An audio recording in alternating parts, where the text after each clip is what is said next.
Hello and welcome to And the Runner-Up Is. This week on the show, we're talking the 1965 Best Actress race at the Academy Awards, where Julie Christie won for her performance in Darling. But why did she beat fellow nominees Julie Andrews, Samantha Eggar, Elizabeth Hartman, and Simone Signoret? We'll explore all this and more today on And the Runner-Up Is.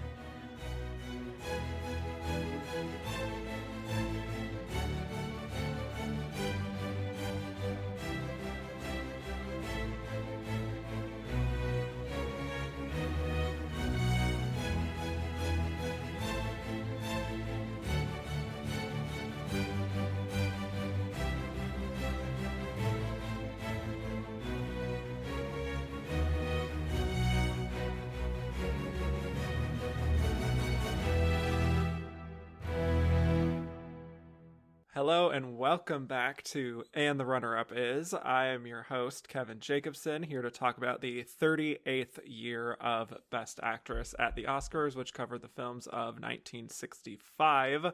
We'll be discussing why Julie Christie won, why the losers lost, and who we think was the runner-up of this Best Actress race.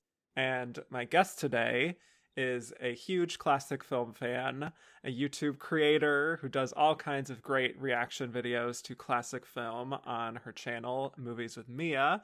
So excited to have her on the show for the first time. Please welcome to the show, Mia Tiffany. Hi, everyone. Thank you so much for having me on the show. I'm so excited to talk movies with you today. I cannot wait.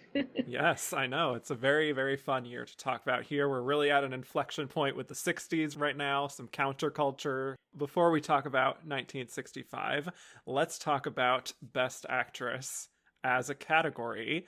My first question for you, Mia, what is your favorite Best Actress win of all time? So this one I actually had to do a little digging, and also I really had to think about it. But overall, I think my favorite Best Actress winner would have to be Julie Andrews for Mary Poppins, just because of the situation surrounding the whole thing with her not getting Eliza Doolittle, because Warner Brothers thought that she wasn't famous enough or didn't have enough notoriety as a stage actress. And then her completely blowing everyone's mind by doing Mary Poppins, but then also having that be one of, I think it was actually the highest grossing film of 64. So Yep. she really just said, you know what, Warner Brothers, screw you. Like, I can do this. I can be a movie star. And I just think it was really triumphant. It felt like a really awesome win, for sure. It was, and we literally just got done talking about it in 1964 as we're going chronologically, so I'm definitely just having rewatched it, I feel like I appreciate that performance from her even more. The fact that she's coming out of the gate, her film debut, pulling off a performance like that is incredible. Yeah, for sure. Yeah, that was one of my favorite films as a child. I remember I watched it. I think I had it on VHS, so I watched it until it go anymore. So yeah, it was great. Yes, for sure. and I'm excited to talk about her again in the very next year. Well, my other question for you is, what would you say is your most heartbreaking loss in Best Actress? I wouldn't call it heartbreaking, but one of the ones that I really wanted to see her win was I wanted Audrey Hepburn to win for Wait Until Dark in 1967, I believe. Mm-hmm. I guess that year was like the Battle of the Hepburns, because Catherine ended up getting it for Guess Who's Coming to Dinner, which I actually had to watch because I'd seen Wait Until Dark on my channel, but I hadn't seen Guess Who's Coming to Dinner. And then I finally watched it, and it was a fantastic film. But just knowing what Audrey Hepburn had to do in preparation for her role in Wait Until Dark, I just felt like she did so much more for the role. But I do understand that, there was a lot of tragedy around that, where Katharine Hepburn lost Spencer Tracy like days after production ended. Mm-hmm. So it might have been like a sympathy reward possibly by the Oscars. But yeah, I feel like I would have liked to see Audrey win for that, because she did everything for that part, and it was just such a fantastic film. So definitely that for sure. Yeah. From the 60s here, so I love that. Again, glad to have you on for this decade with so many fascinating performances. And Absolutely. We've got quite a few of them to talk about today. So let us get right to it. Let's talk about the 38th Academy Awards. The nominees were Julie Andrews in The Sound of Music, Julie Christie in Darling, Samantha Eggar in The Collector, Elizabeth Hartman in A Patch of Blue, and Simone Signoret in Ship of Fools, with the winner being Julie Christie. So before we break down these performances individually, would love to know if you had any overall thoughts just from watching these back to back. Yeah. Well, I definitely feel like the 60s was one of those, well, specifically 65 was sort of the year of, you really saw like an evolution here from old Hollywood to more modern Hollywood. And the performances in these films are very reminiscent of that. And also sort of what audiences were demanding at this time versus what they might have been demanding 10 or even 20 years before that point. So yeah, there are a lot of interesting performances and a lot of themes that you wouldn't see necessarily in a classic film kind of being done in this year.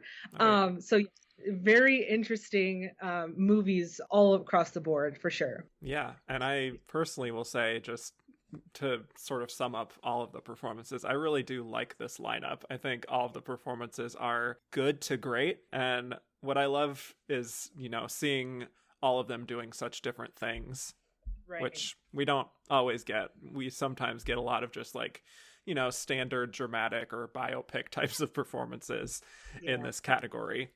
Yeah. And here, we also have these former winners, Julie Andrews and Simone Signoret. We also have these newer stars like Julie Christie, Samantha Eggar, Elizabeth Hartman in her film debut, and Julie Andrews too, I would say, is also kind of like a newer star when you think about it, which is crazy to think about. But yeah, I agree with you. But yeah, like you were saying, Julie Andrews is her second major motion picture, right? So, but she also very much showed us that she can come to play, that she can be a movie star actress. So yeah, I agree with you wholeheartedly, 100%.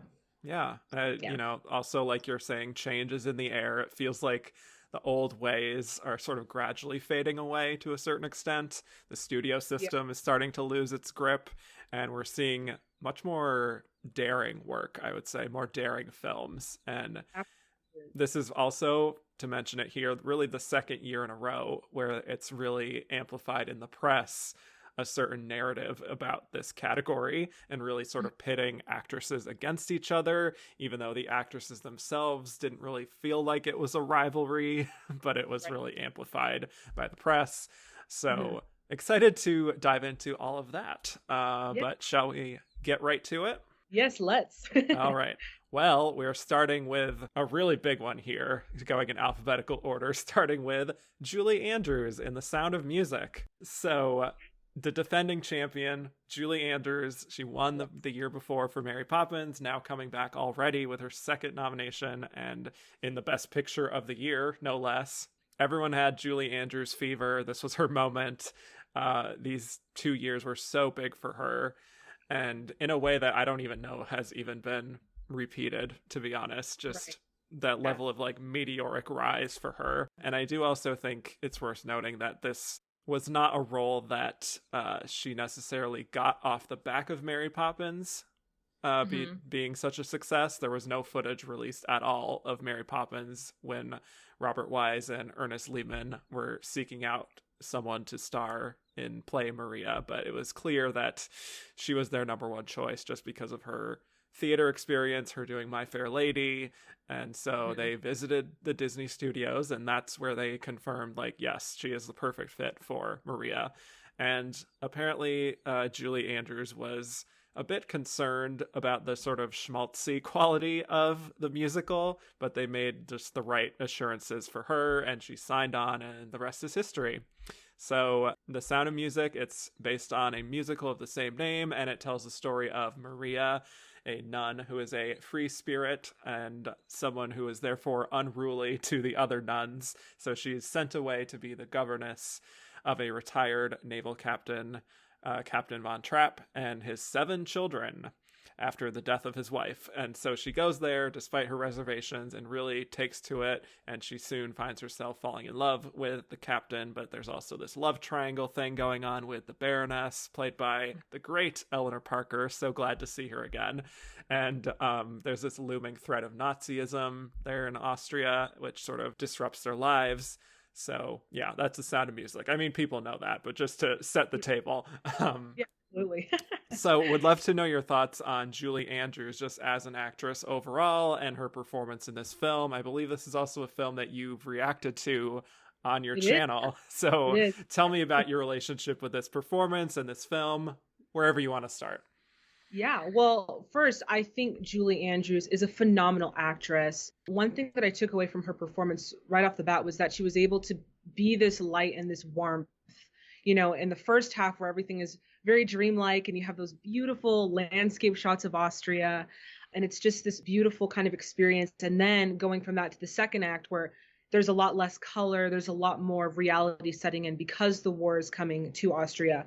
I feel like she remains that sort of constant warmth throughout the film. And like you said, she is a free spirit. So I feel like that's something that really resonates with the audience, someone who's very relatable and someone you can kind of see parts of yourself in. I really felt like I got that from her performance as well. And then, of course, her voice is like angelic and superhuman. She has the most beautiful voice, and it translates really well for the screen as well. Like going from stage to screen, it's beautiful throughout. And I really loved her chemistry with Christopher Plummer. I know that they remained really great friends after filming The Sound of Music.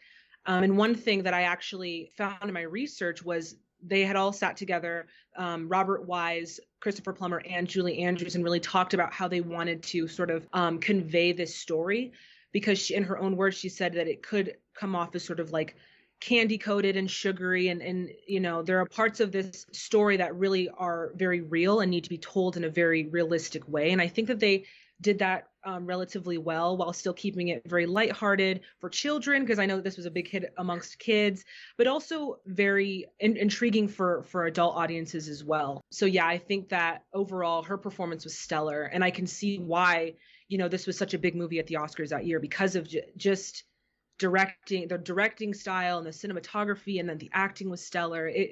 I definitely see why she got the Best Actress award, because she did stellar, and the movie was stellar as well. Yeah, this is one of those performances that, much like Mary Poppins, I feel like I almost take for granted, because she's so intertwined with Mary Poppins, she's so intertwined with Maria, that I actually struggle to separate it sometimes, which sounds kind of extreme, but like, especially because of her really being a part of our childhoods, you know, and being almost like this ideal nanny or this ideal sort of maternal figure.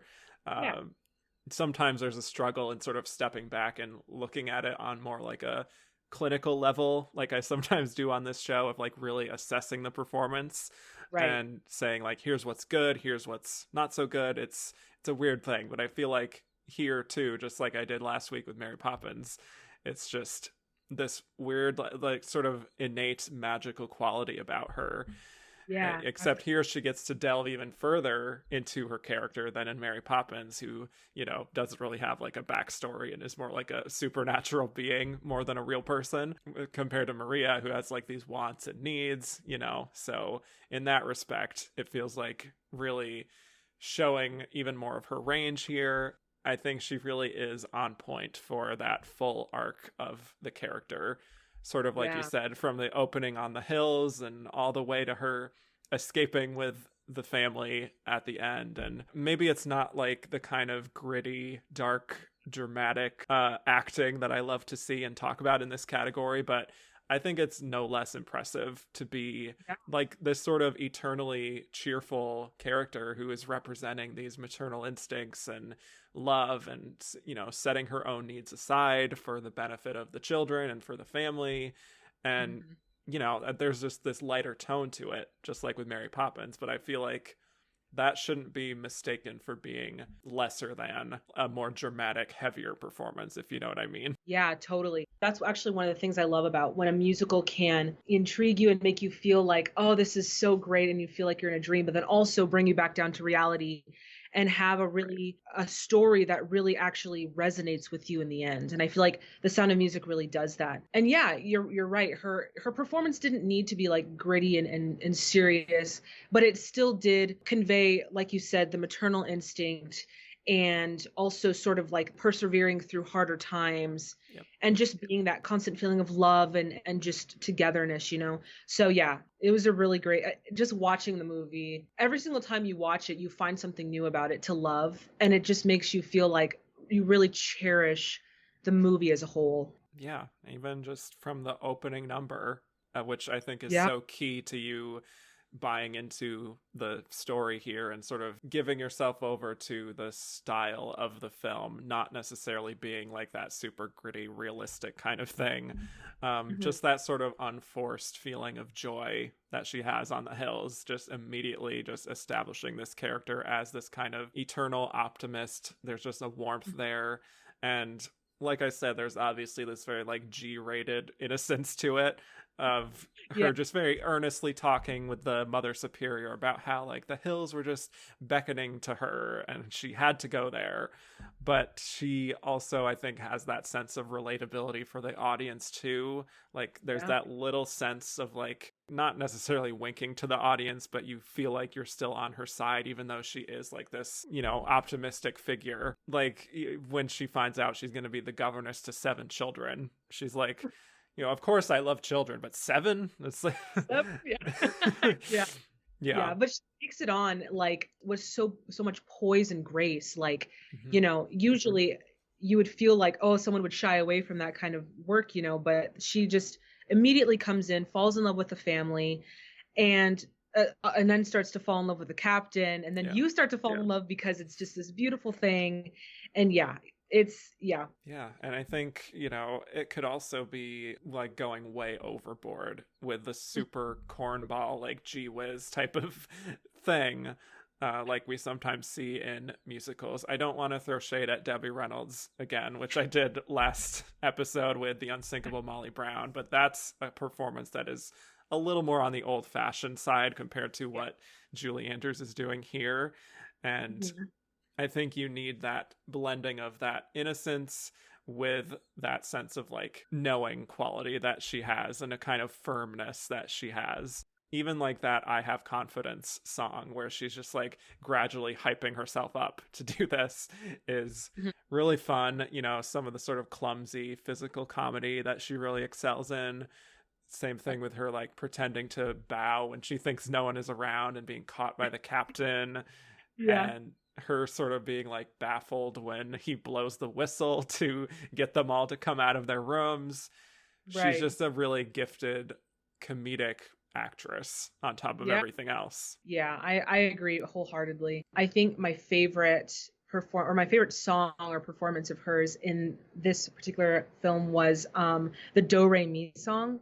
Yes. I feel like that is where you really get to see her starting to connect with the children. But yeah, I really appreciated that performance. And as a kid watching that, I just felt like such this feeling of like of home and family. That's something that's really important to me. So kind of being able to see that in this film was really important. And I'm sure that, you know, other people kind of got different things from this, but yeah, I think that was my favorite song from her in this film, and just how she interacted with the characters.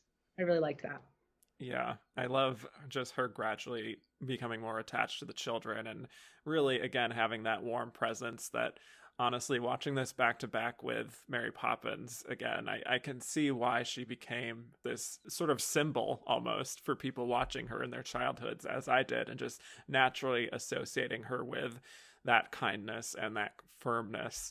But, you know, at the same time, I think it's easy to see why she, maybe after these two were such hits and getting that Oscar win for Mary Poppins and getting this nomination, maybe it was hard for her to break free of that sort of typecasting, you know? Yeah. Was after her performance, was the next one she did, was that Victor Victoria, or was that a little bit later down the road? Well, that was actually the 80s, so that was a while from then. That was way later.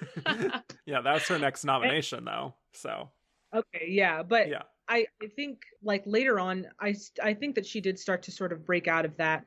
But like you said, it is hard to kind of distinguish, her performance from that character that you relate with as a child. I remember I watched Mary Poppins first and then The Sound of Music. So when I watched The Sound of Music, I'm like, this is Mary Poppins. I can't imagine seeing her doing anything else. So it is kind of hard to distinguish that, but then you really get to see her and you're like, yeah, she's so versatile as an actress. And yeah, she's just amazing. I definitely can see why she got the Best Actress nomination. Like I said earlier, she's just a phenomenal actress. And I also really like the moments where she's doing her best to be sort of firm with the captain about how, like, his children just want to be close to him, right? Mm-hmm. And they're practically begging to be close to him when he's been so distant with them after their mother died.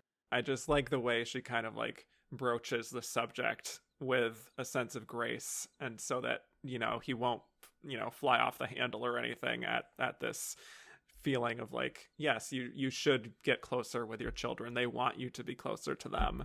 Right. So I like that quality to it. I appreciate these layers, watching this as an adult, just the way she kind of navigates the stuff with the captain.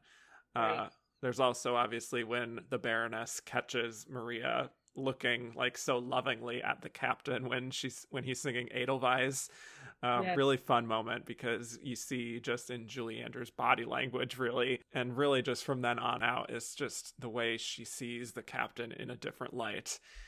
Everything changes from that point on. Yeah, for sure. Yeah, like I said, I really appreciated her chemistry with Christopher Plummer, and the fact that she was able to kind of be the thing that brought this family together. The other thing that came to my mind randomly was the way that the Baroness kind of understood the relationship after, trying to kind of get her away from the captain, the way she kind of gracefully kind of took her leave and was like, okay, I'm going to head back to Berlin. You guys, obviously there's something going on here and I don't want to get in the middle of that. I really thought that was so graceful on her part. And the fact that there wasn't any real cattiness between, because usually, how you see in films nowadays, you see like the cattiness between the two actresses, and it sort of gets a little overplayed. But the fact that there was just so much graceful energy between the two actresses, or the two characters, I mean, of kind of like being like, okay, I lost this, it's okay. I really appreciated the way that they wrote that and how they dealt with that situation. It was very graceful. And I think watching that now as an adult, I understand, but maybe watching it as a child, kind of seeing that and thinking, oh, well, not every situation has to be like this sort of cattiness between two women. There can be like a graceful sort of thing happening. So yeah, I really appreciated that as well from this. Yeah, that's a very good point. And I think that's something where sometimes when people are a little too mean about the Baroness, I'm like, well, like, I get she was passive aggressive sometimes. Maybe she did try to like get her away, but at the sort of leading up to the end of Act 1 of her being like, well, I've seen how you look at the captain, and I just sort of leading her on to give her that feeling of shame. And the way that Julie Andrews kind of registers that sense of shame is really interesting, because even though she does have feelings for him, it's sort of like her better judgment is taking over, and she realizes she has no choice but to go. I mean, I think there's a version of this story where we dive even further into that sort of inner conflict for the Maria character of like, I have this background of wanting to be a nun, and I'm also kind of having these urges with the captain and everything, and like wanting to be the mother to this family in a sense. And so I think there's like a version of this where it dives even further into that, and she's really examining it and really sort of being reflexive about it. But that's not what this story is necessarily. Like, we do get it a little bit at the beginning of Act 2 when she is back at the nunnery, and she seems like very remorseful about letting it go as far as it did, I guess is how I would describe it. But you can see that she still does have that urge to be with him. Right. Yeah. Because I mean, who wouldn't fall in love with this family? They were just like, children were so adorable. And yeah, I completely, I agree wholeheartedly, for sure. Yeah.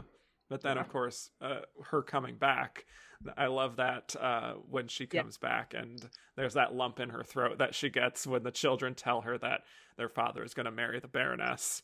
Yeah. It's crazy to see how she goes from like having that inner struggle of, do I want to continue this life as a nun or do I really want to be with this family? And kind of seeing her go through that is very interesting. Like you said earlier, there are a lot of layers to this musical, which like you don't normally see because like prior to this, musicals were very grandiose and like the stories weren't really like fleshed out. And then you get this beautiful story with these characters who are much more, they have more complexity to them, and it's just really great to see on screen. Yeah, you could see why this particular musical is what became as popular as it did. Yeah. And it's still like one of the 10 highest grossing movies adjusted for inflation. Like you could see why people would want to keep going back again and again to just experience the full arc of it and and fall in love with these characters, again and again. But then, with them later, of course, reconnecting.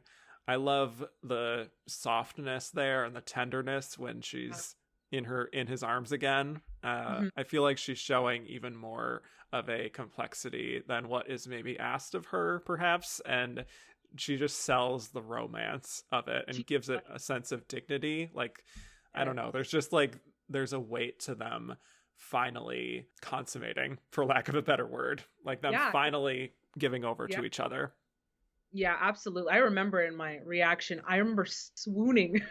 I was like, finally, they're together. We get to see them, be this sweet couple and be this family. And I mean, that entire scene was just so beautifully done. I remember reading they were originally going to do that scene with the lights on, but I think Julie Andrews was like either laughing or she was distracted, so they ended up doing that scene with the lights off. And I think that gave that scene so much more of like a sultry kind of feeling, or like a very like mysterious romantic type of feeling.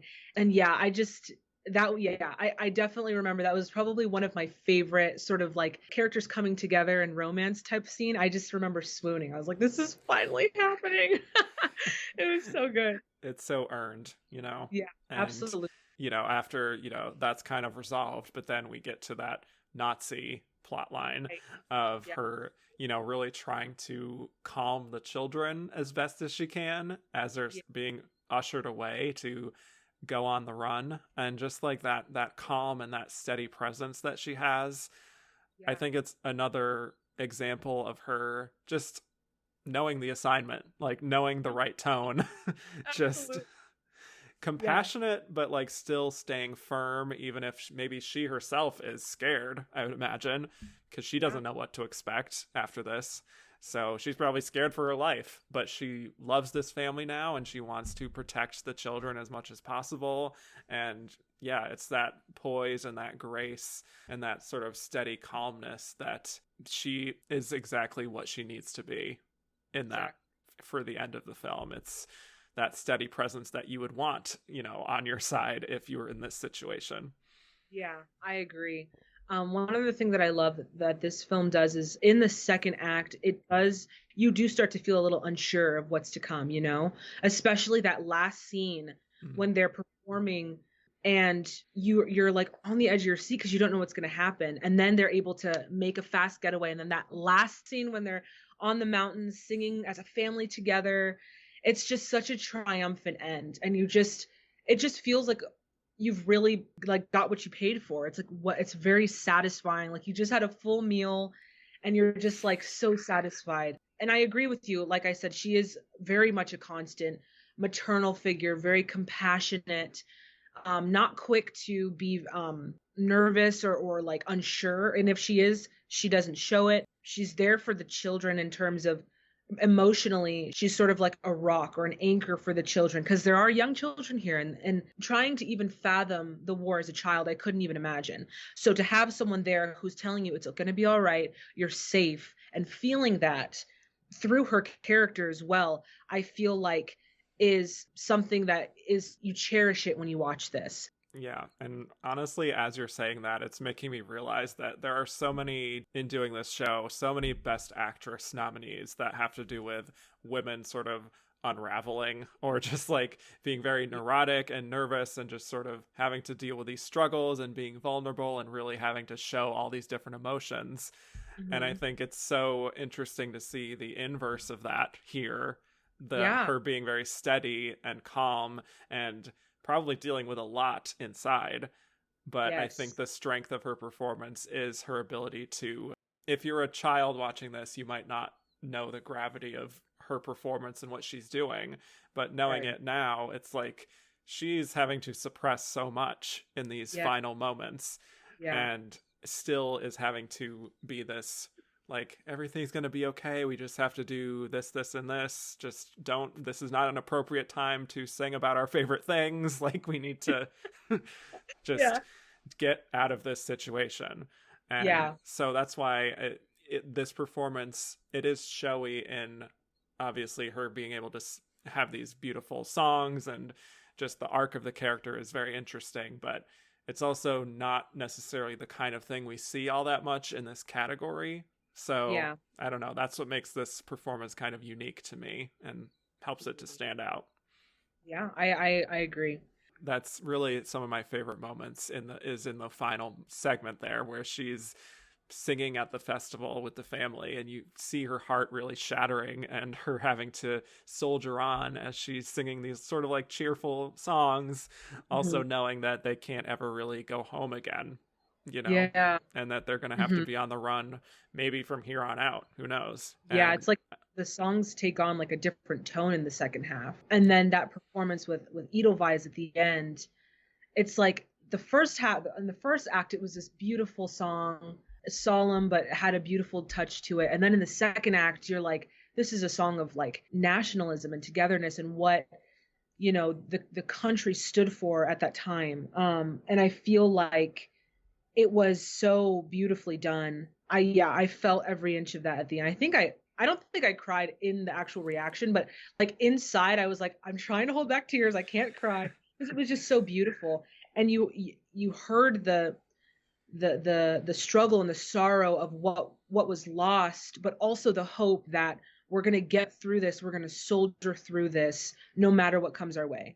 And I really love how that sort of the tone that is set in the second act is just that being together and persevering through this hard time. Yeah. I love that moment where the captain is singing Edelweiss, and I think his voice kind of breaks a little bit. And she just is looking at him from the side with so much compassion, you know, and going out and helping him out at the end is just really beautiful and tender, and sort of this unspoken, graceful thing for her to do. And so it's, I think, one of these performances where she makes it look way easier than it probably is. Yes, I agree. And also, I mentioned this on the Mary Poppins episode, but like her diction, the way that she is just like so precise with not only her songs, but just the way she speaks is so distinct to me. So distinct. I love it. So any other thoughts on Julie Andrews before we move on? No, I think we pretty much touched everything. I think one last I love her, and I honestly love that we still have her, because I know a lot, like we lost Christopher Plummer, unfortunately, but just the fact that we get to have her still and have pieces of her voice immortalized is like something we all need to cherish as Julie Andrews fans, because she's just a fantastic person, fantastic actress, and I just love her. Yeah, she is a national treasure, an international treasure, I guess I should say. So agreed. Looking forward to getting to talk about that third nomination, Victor Victoria, in the 80s, which is quite a different slice of Julie Andrews. Definitely. All right. Well, let's move on to our next nominee, Samantha Eggar in The Collector. This is like such tonal whiplash, going from The Sound of Music to The Collector. Right, That's what we have on the show sometimes. So this is our first of two nominees who were only nominated this one time. Samantha Eggar, she was born in London. She's an English actress. She did theater, and that's where she was discovered. And she had only done a handful of films before getting this very plum role in The Collector, which is directed by William Wyler, the great William Wyler, who directed many a Best Actress nominee over the years. So let's talk about it. The film is about a disturbed young man named Freddie, maybe that's putting it lightly, who she owns a farmhouse which he bought after winning a bunch of money from sports betting, and he has this passion for collecting things, hence the title, especially butterflies. And one day he decides he wants to extend that passion to collecting a person.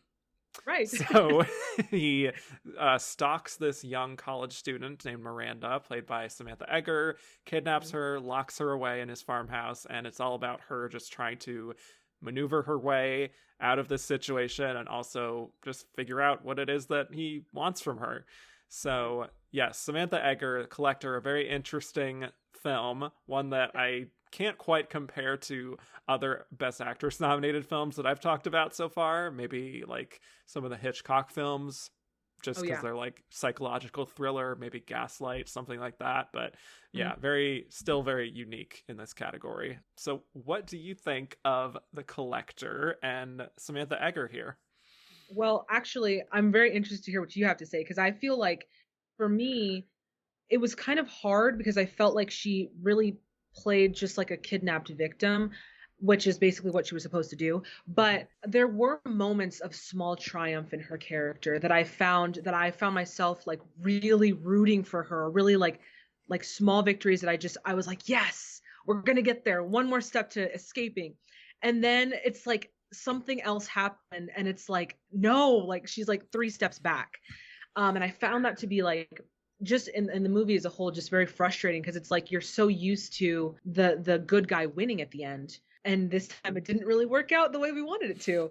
But I think there was something really, the way she played Miranda was actually quite stronger. Like she actually portrayed her very stronger than what you would think like a kidnapped victim would play like, I guess. I mean, obviously she's like trying to get out of the situation, it's life or death.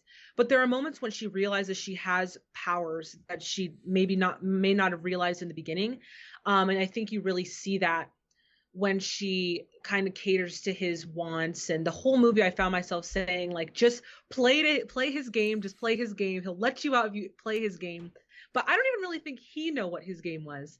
Because, like, he just kept changing his mind. And, like, anyway. So she did the best with what she could. And it just didn't work out in the end. And it was really frustrating. But I felt at the same time, for me, there wasn't something like striking to where she would like be the winner of this category. I feel like it was definitely something to note. But in terms of like, yeah, her winning, I didn't feel like it was that big of a performance. It was basically exactly what she needed to do for the screenplay.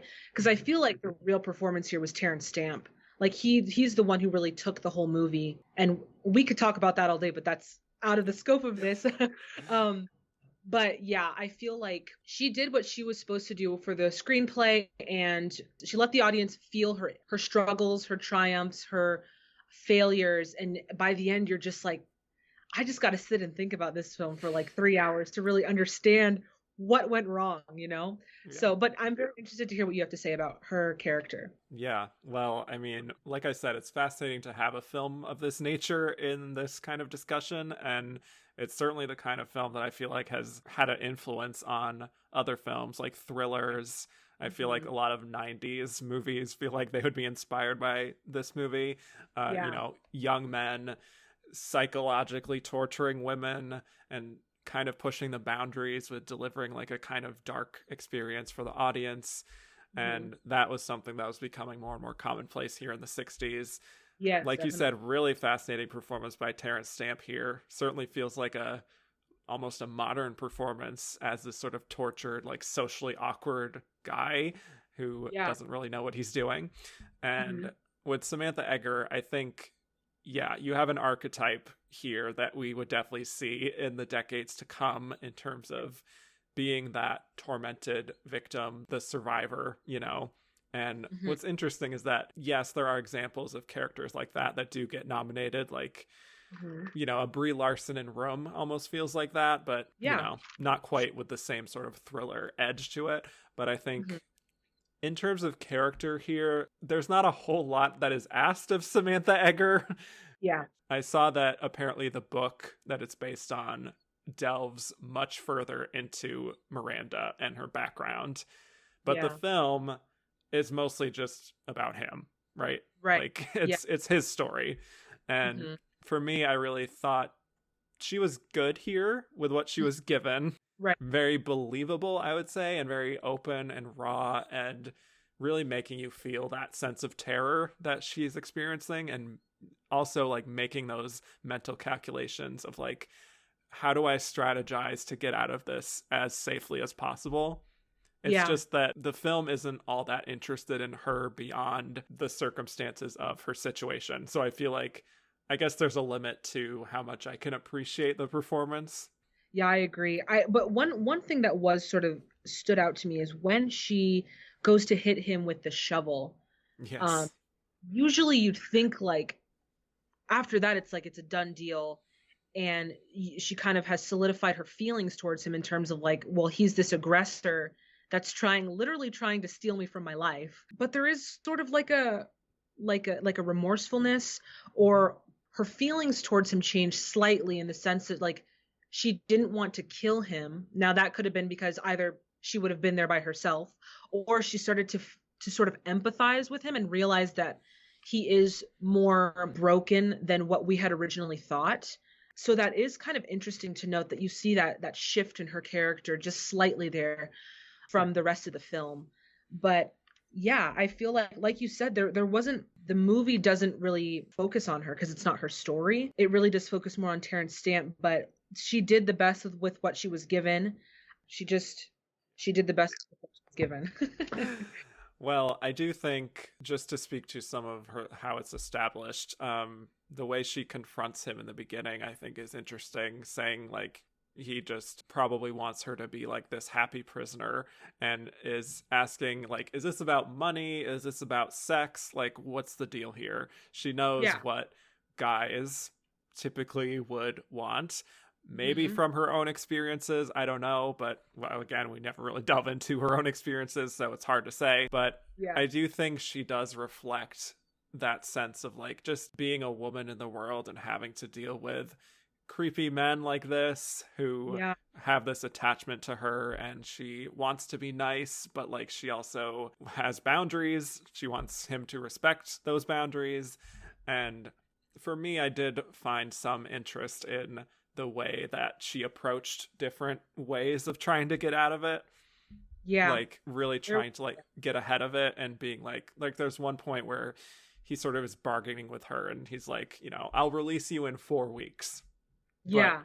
she thinks that she won't feel any differently about him by that point, that he's not going to get what he wants from this. And I Right. like how we are seeing her sort of making those mental calculations of being like, I clearly know what he's getting at here. I think he wants to form this connection with me, but I am not going to think of you as any less creepy by Right. the end of 4 weeks. Like, Right. he thinks that this is going to be like, oh, we're going to get to know each other, and maybe by the end of 4 weeks, maybe you'll decide to stay and we'll have this nice, happy life together. But she's Right. like, no, that's not going to happen. Yeah. So I like that element of it, of her sort of trying to outsmart him, even though it's doesn't quite work out that way in the end. And I Hmm. like her sort of just like that frustration when he just keeps making it impossible for her. I think that part of it is pretty palpable. Hmm. So there's that Yeah. at least. Yeah, no, I completely agree. In fact, I remember thinking, watching it in the beginning, I was like, I like how she's not quick to action. You really Yeah. see her kind of mentally going through like, okay, what's the next step, processing what's going on.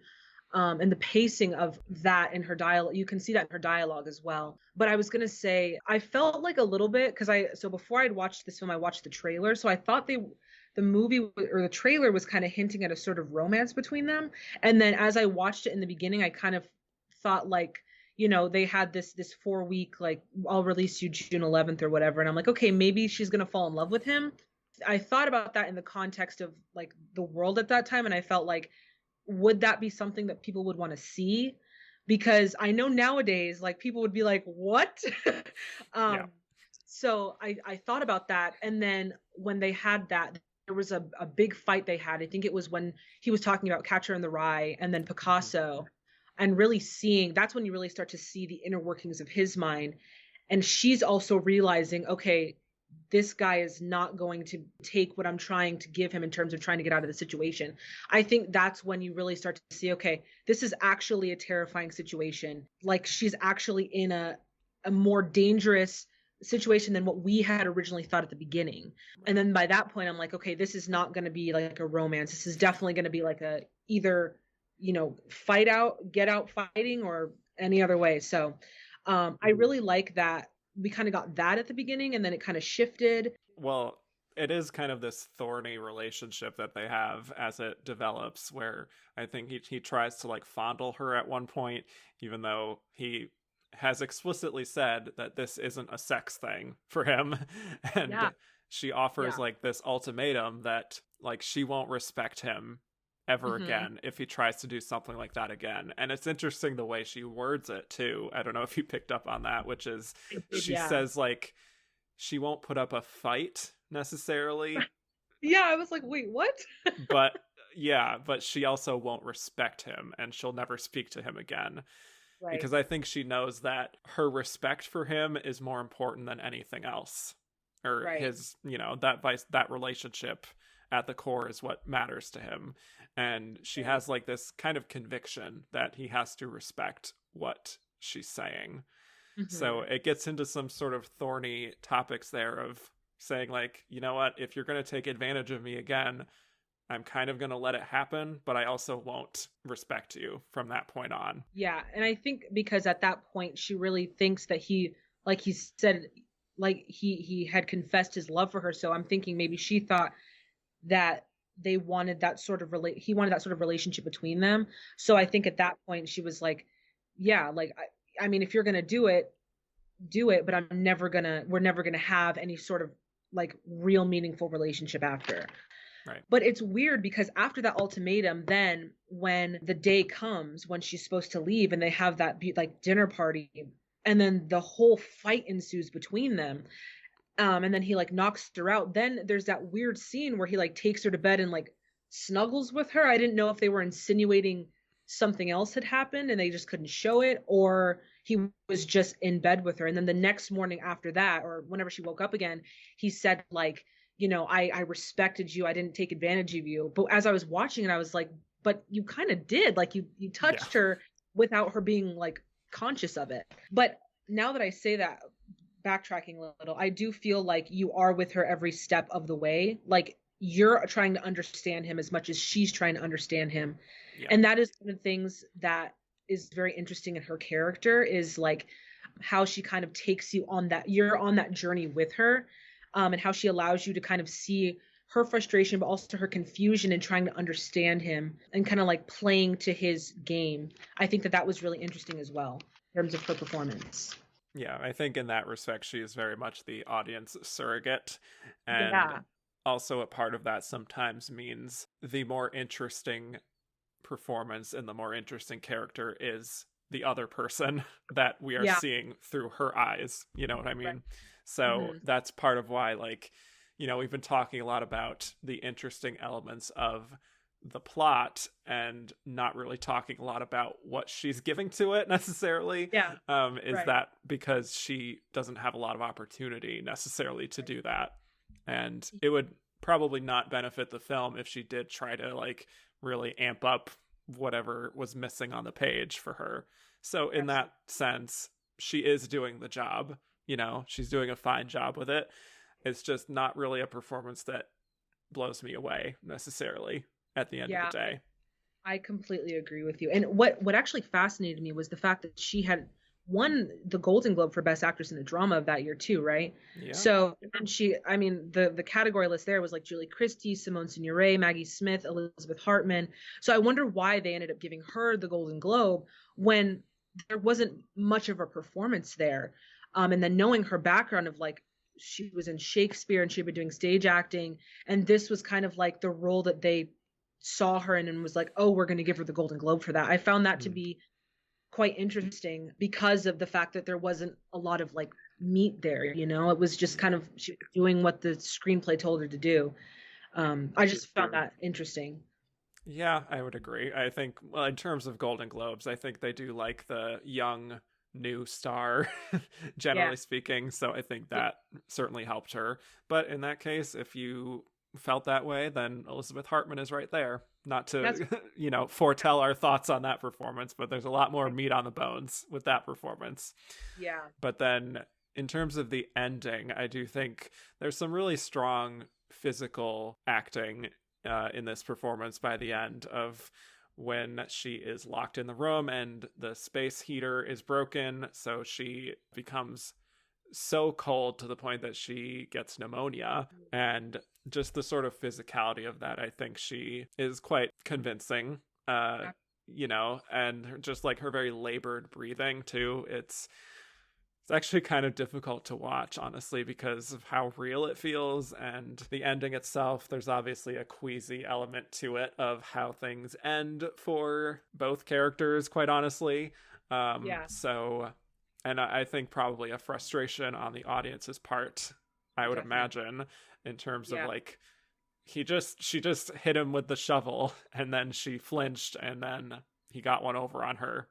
Exactly. That I found that to be so frustrating. I was because usually you think like, okay, you hit him and then you run, like you just go. But the Yep. fact that she stayed, but that again shows a very interesting part of her character where it's like, why did you stay? What was your reasoning behind staying? Had you been with him so long that you started to feel not necessarily romantic feelings, but just feel care for this man, or Maybe.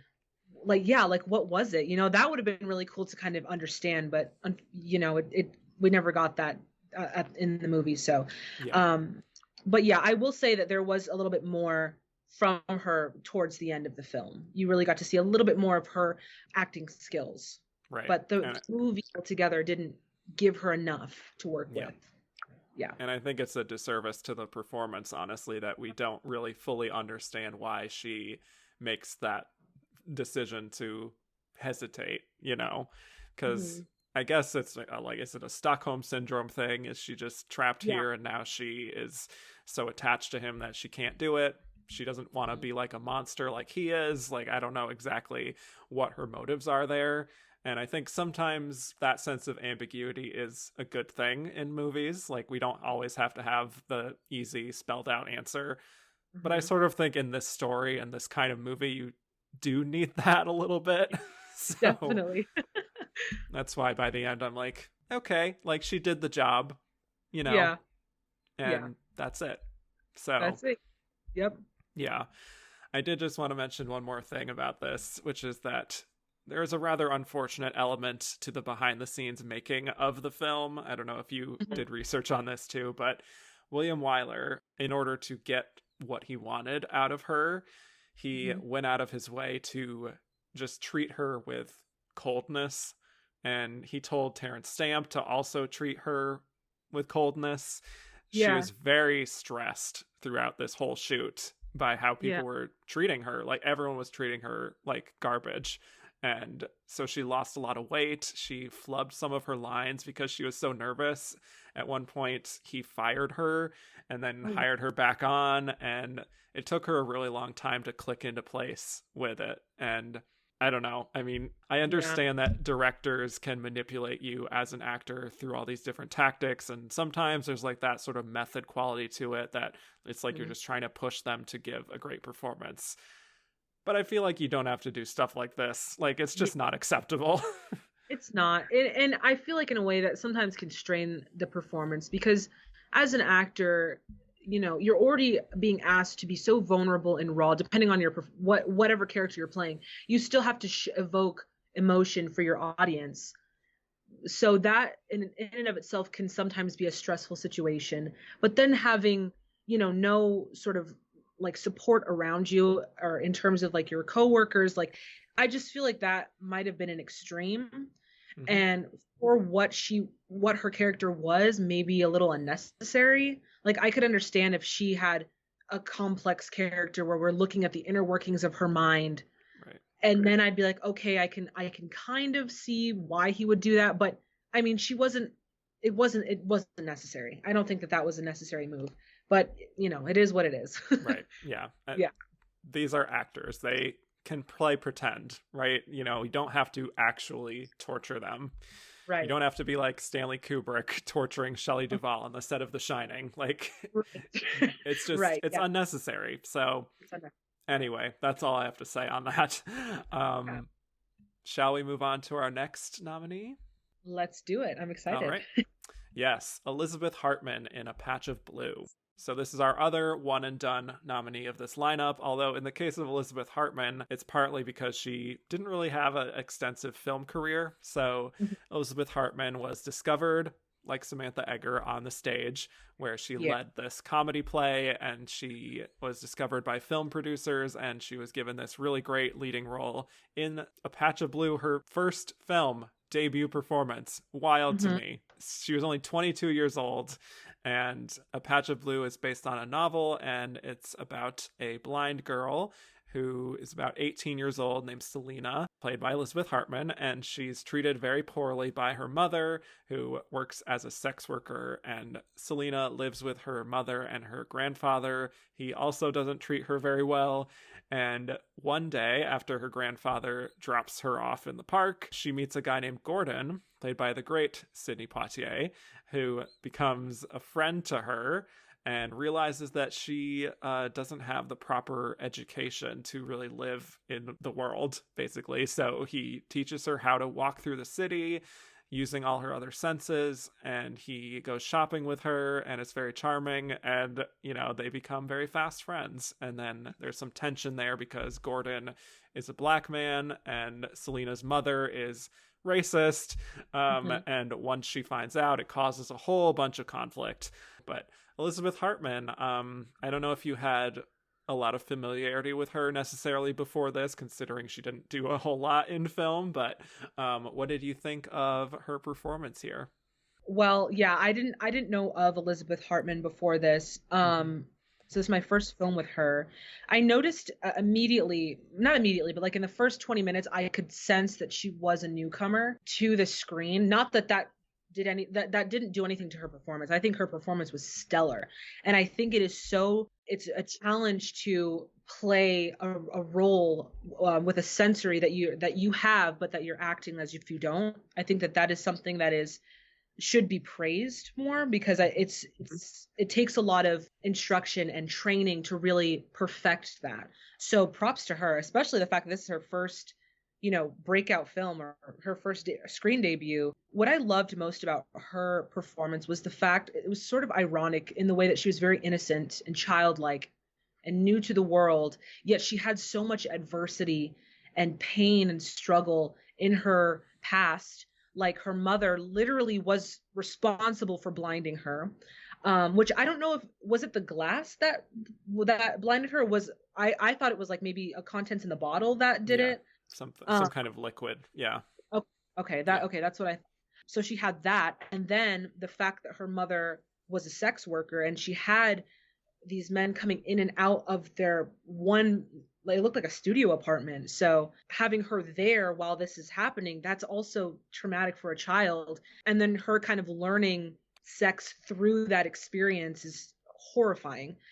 And then not to mention, unfortunately, she was taken advantage of by one of the men that her mother brought home. So she's this woman who's lost her sight because of her mother. Then she loses her innocence because of her mother. Like her mother is just a terrible person. We can, but the fact that she's still able to show this innocence and this sort of excitement for the world, or like, just as simple as going to the park and just being there and experiencing that, she could easily be a character that's just wanting to stay inside and just so torn by all of this hardship around her, but she's not.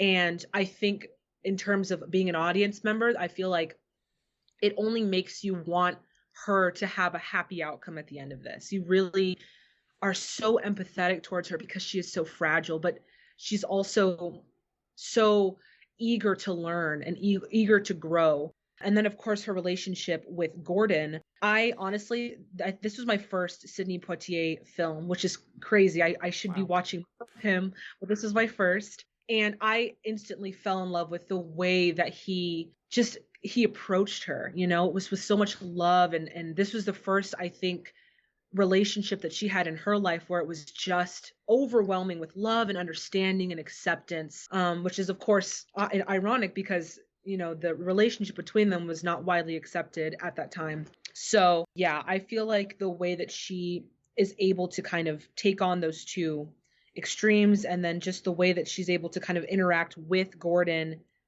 especially being new to this whole thing, is amazing. I think she did phenomenal for what, for her career at that time. It was amazing to see her. Yeah, I agree. I think she's really great here, honestly. I think there's probably, there's a cliche with actors who either play blind or deaf or mute or just like people with different abilities. And sometimes you have that feeling that they're just pushing a little too hard to impress you with how much they're stretching as an actor, and how often these kinds of performances do go to get Oscar nominations like this. But when I watch Elizabeth Hartman here, I don't see an actor who's trying to impress the audience. Right. She's so lived in, and she has that exact kind of raw energy of someone who is making their film debut. Someone who doesn't have years of experience to, hone their craft necessarily, but is just sort of thriving in this very natural sense of being, and that's really what I get from her here. And I don't know, maybe it helps that I don't have a super strong relationship with Elizabeth Hartman as an actress, so it doesn't feel like this is like a very well-known star that I'm very familiar with, sort of like putting on a show, if you will. This just feels like a real person with real struggles, this person who grew up in a horrible, horrible home environment with these people who are supposed to love her, that show her so much contempt, and even though she's only supposed to be 18, you can feel that she's already had to grow up so fast. Yeah, you definitely feel that.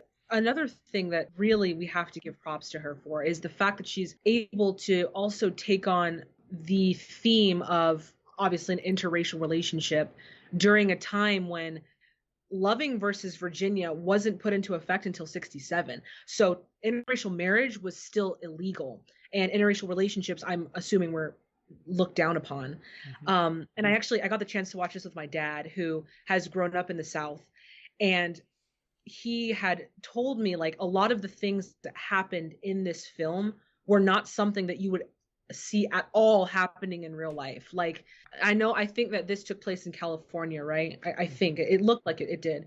But he said that like those were things that you would not see normally happening. Like them being together, holding hands, all that stuff was not something you would see. So the fact that she was able to take that very controversial theme within our society and play it as a newcomer to the screen, you have to give her props for that. Like, if I were a newcomer and I had to take on a controversial role, my very first movie, I would be so scared and nervous. And I feel like you would see that through the performance, but you don't get that at all. Like, even though you can tell she does have sort of that energy of a newcomer, she still takes it on like she's been doing it, like just raw talent. So great to watch her, and also kind of inspiring for like for actresses like myself. Like, one day I want to be an actress, and just to see her do that with those caveats is amazing. It's like you can do anything if you put your mind to it, and if you have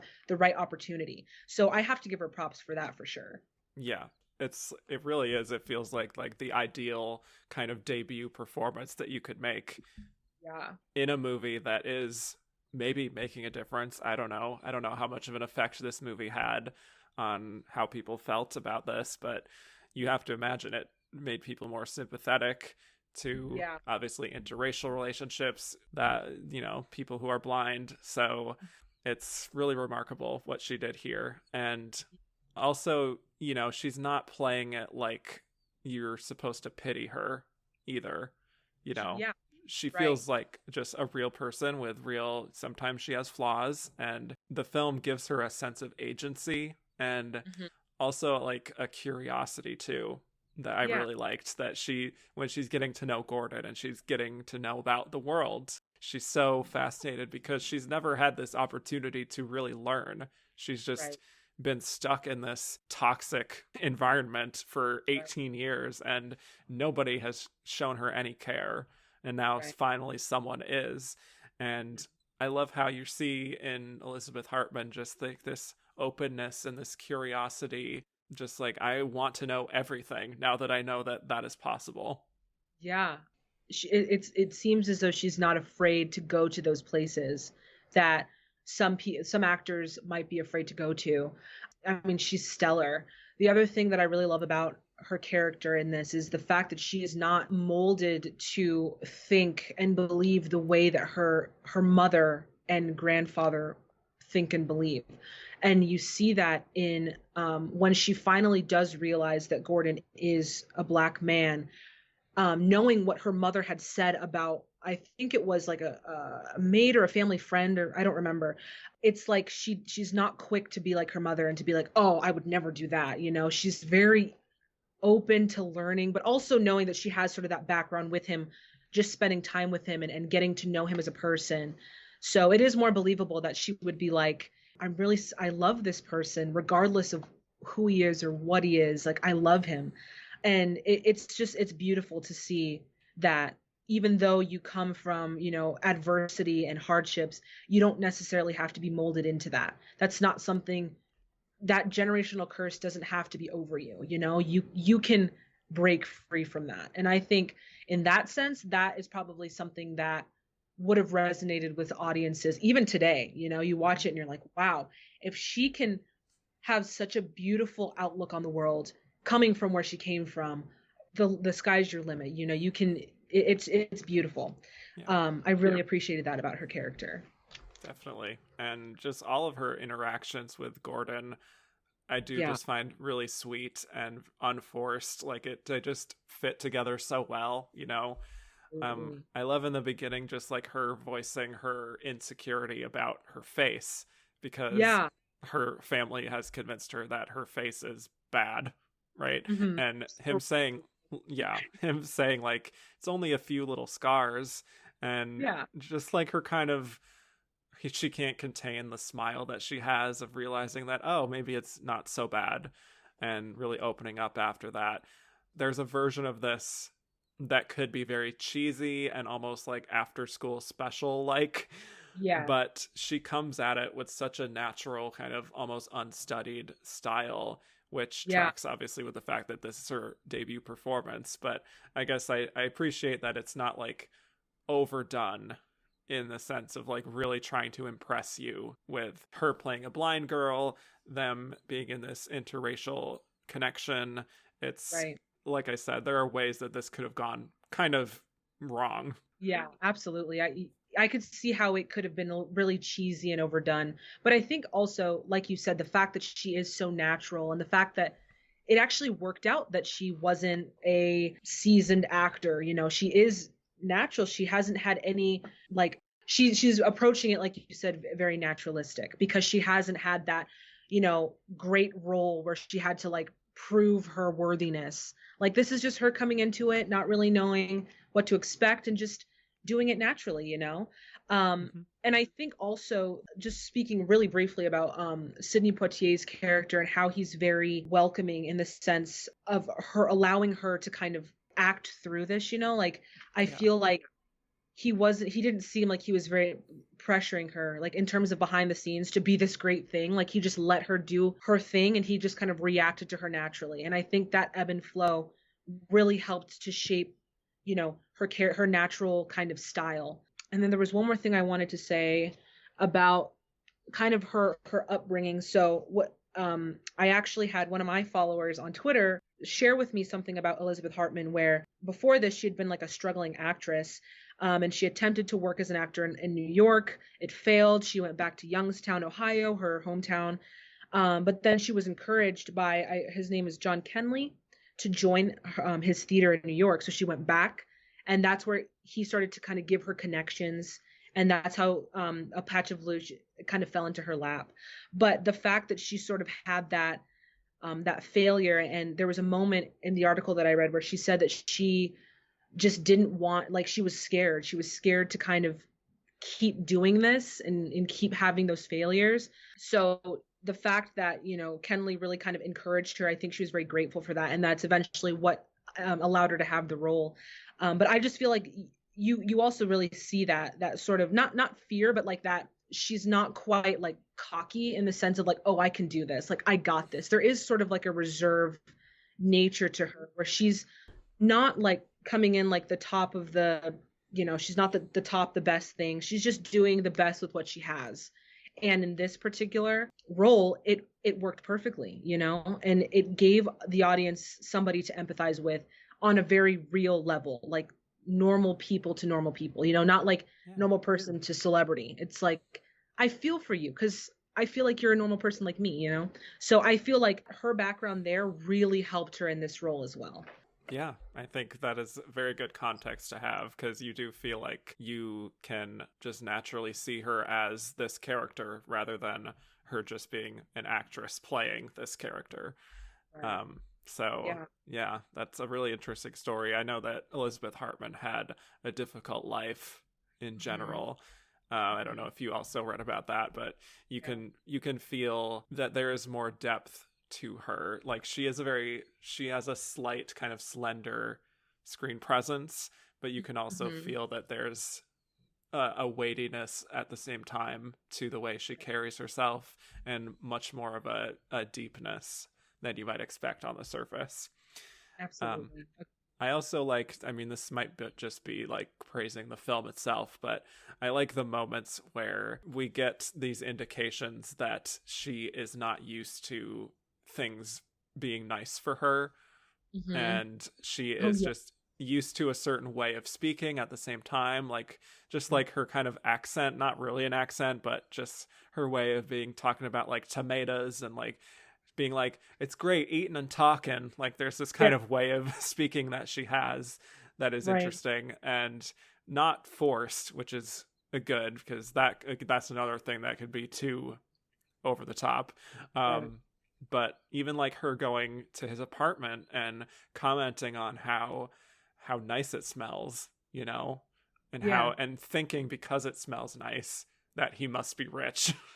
Yeah, absolutely. Yeah, I agree. I found that to be quite charming, actually. Like the little things that we take for granted, like having like, just a good meal, like peaches. I think they're eating peaches and cottage cheese, which I thought was really cool. But like just like simple things, or like walking down the street, or being able to like see where you're walking, just taking those things for granted. I think that she really showed an audience like that can see what we take for granted. And I really appreciated that about her performance, because it really made me stop and think like, oh, I do have certain privileges in this world where I take for granted a lot. So it just kind of made me stop and smell the roses a little bit there, which I really appreciated. And it was very subtle. It wasn't something that was like, it wasn't trying to tell you like, oh, you gotta enjoy the little things. It was something very subtle in her performance. And actually, speaking to how it's not like super overt, I like the moment where she very casually reveals that she had a friend when she was 9 who was Black, and her mother just like threw a fit, and she mentions how it was a shame that her friend was Black, which really crushes him, Gordon, obviously. But even the way she just tosses that off kind of casually without really emphasizing it too much, I think speaks to how natural she is in the role, because that's another thing where it's like, you can feel like if this is another actress maybe really trying to emphasize, because this is such a crucial plot point, her revealing this about, having this friend who was Black when she was younger, and then being like, oh, well, this suddenly complicates things with this relationship with Gordon.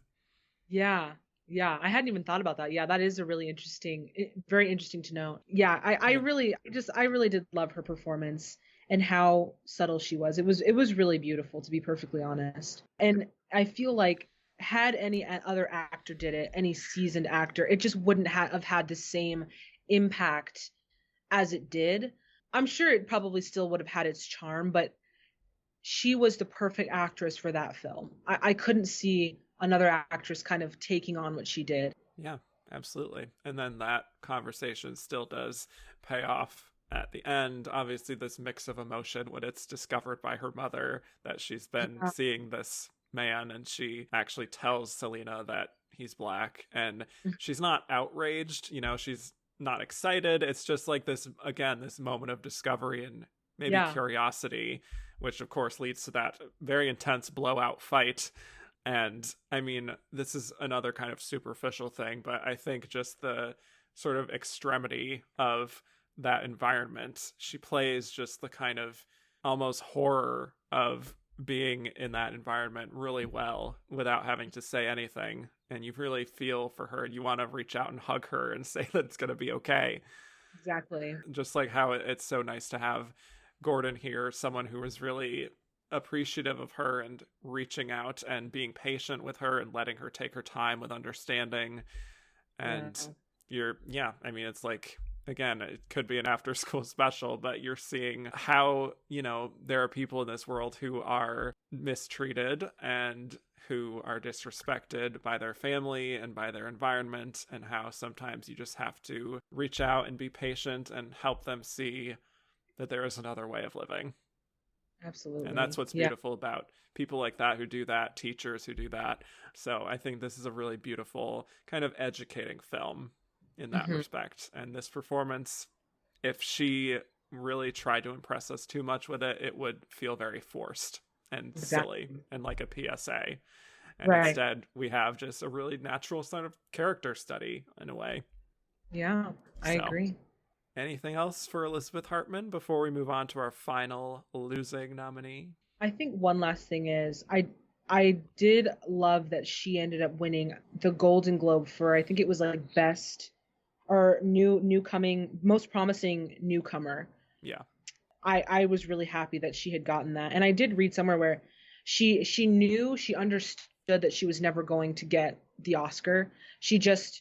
I think she just wanted, it was something enough for her to kind of even play this role. So, but the fact that she was still awarded for her performance, even though it wasn't like the big Oscar, it was still very gratifying to see. Yeah. I mean, getting nominated for an Oscar for your debut performance is a big deal. Either way, you don't have to win. Like, that is the win right there. Yeah, the nomination alone is like, whoa, that's awesome. So, I think it was great. Okay, well, let us get to Simone Signoret for Ship of Fools. Yes, I'm so excited about Simone. Yes, all right. Well, our other previous winner here, Simone Signoret, getting her second and final Oscar nomination after winning for Room at the Top for 1959. Obviously, with a big high-profile moment like that for her, she was offered several roles in Hollywood after that win, but she decided against really pursuing a career in Hollywood. She really stuck to her native France and England, but Ship of Fools was one of the Hollywood productions she did decide to do. And I do want to also just establish this up front. She's only in this film for about 27 minutes, according to Screen Time Central, and it's a 2.5-hour film, but she still gets this lead actress nomination. So I think that is a testament to her screen presence and her star persona and all that good stuff, that she was able to pull that off with pretty limited screen time compared to the rest of these performances. Right. So Ship of Fools, it's an ensemble film that is set on an ocean liner in the early 30s during the gradual rise of Nazism. So we're back to that, which is the subject of debate for some of the passengers on this ocean liner. And it's this, big all-star cast. Many of the characters not only talking about political matters, but dealing with their personal lives, affairs, all that good stuff. And Simone Signoret plays La Condesa, a countess from Cuba who is on the ship because she's been transferred to a prison in Tenerife for being a revolutionary, essentially. And she is also dealing with an opiate addiction. which she feeds with the help of the ship's doctor, and the two of them gradually fall in love with each other, even while knowing this is probably just going to be a temporary thing. Yeah. So let's talk Ship of Fools. This is a long movie, a lot of moving parts, a lot of storylines. Luckily, we don't have to really get too much into the weeds of what everyone else is doing, because we're just here to focus on Simone, and she kind of just is contained to her own storyline. But what do you make of Ship of Fools and this Simone Signoret nomination? So I thought I loved her in this film, Mm-hmm. because first of all, right off the bat, I feel like women in their middle age in Hollywood would really get certain roles to play. And the fact that we got Simone Signoret in this role where she's just this beautifully complex human being full of so many different things, you know, like you said, the opioid addiction. She's also being deported, right? She's being deported. Yeah. All these different things are happening, and she's just such a beautifully fleshed out character. She could have this bitterness. Also, I remember she said that she had been married 3 times. She just couldn't find the right one. And that could have made her bitter. She could have taken this so many different ways, but the way that she conveyed this character was so beautiful. And I did not like the fact that we didn't get more of her. I wish we had more of her on screen, because I just wanted to know more about her character. Like the fact that she was so vulnerable with her addiction with the doctor, you know, first off, asking him to kind of help her with kind of further this addiction, and then kind of to face what she had and kind of overcome that as the movie progresses. It was so amazing to see. She just felt like such a seasoned actress, so comfortable peeling back the layers of La Condesa and showing us the raw emotions of her character and being so vulnerable with it. Like, I mean, I cannot believe I have not seen one of her films yet, because she was by far my favorite character of this entire film. And then, of course, the romance between her and the doctor was so, like, it was already so flawed to begin with, right? Because it sprang from infidelity, because he's still a married man. But it was so raw, and it was so, like, real. It kind of reminded me of Brief Encounter a little bit, where it's just like, we weren't here to kind of like get into a romance, yet here we are. I'm a human who has fallen in love with you because of whatever circumstance. And I mean, it was just, yeah, her performance was just so good.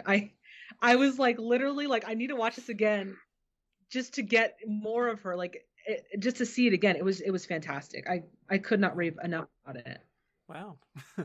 Yeah. I think Simone Signoret, she's a great actress. She pulls in another great performance here. You know, she is very consistent in that respect. Yeah. I raved about her in her Oscar-winning performance in Room at the Top, which I definitely recommend. Okay. Yeah. Yeah, that is such a great case of someone really making the most of the material that she's given, and Mhm. it, you know, beating 4 well-established Hollywood stars for that Oscar. And I think that's such a great win.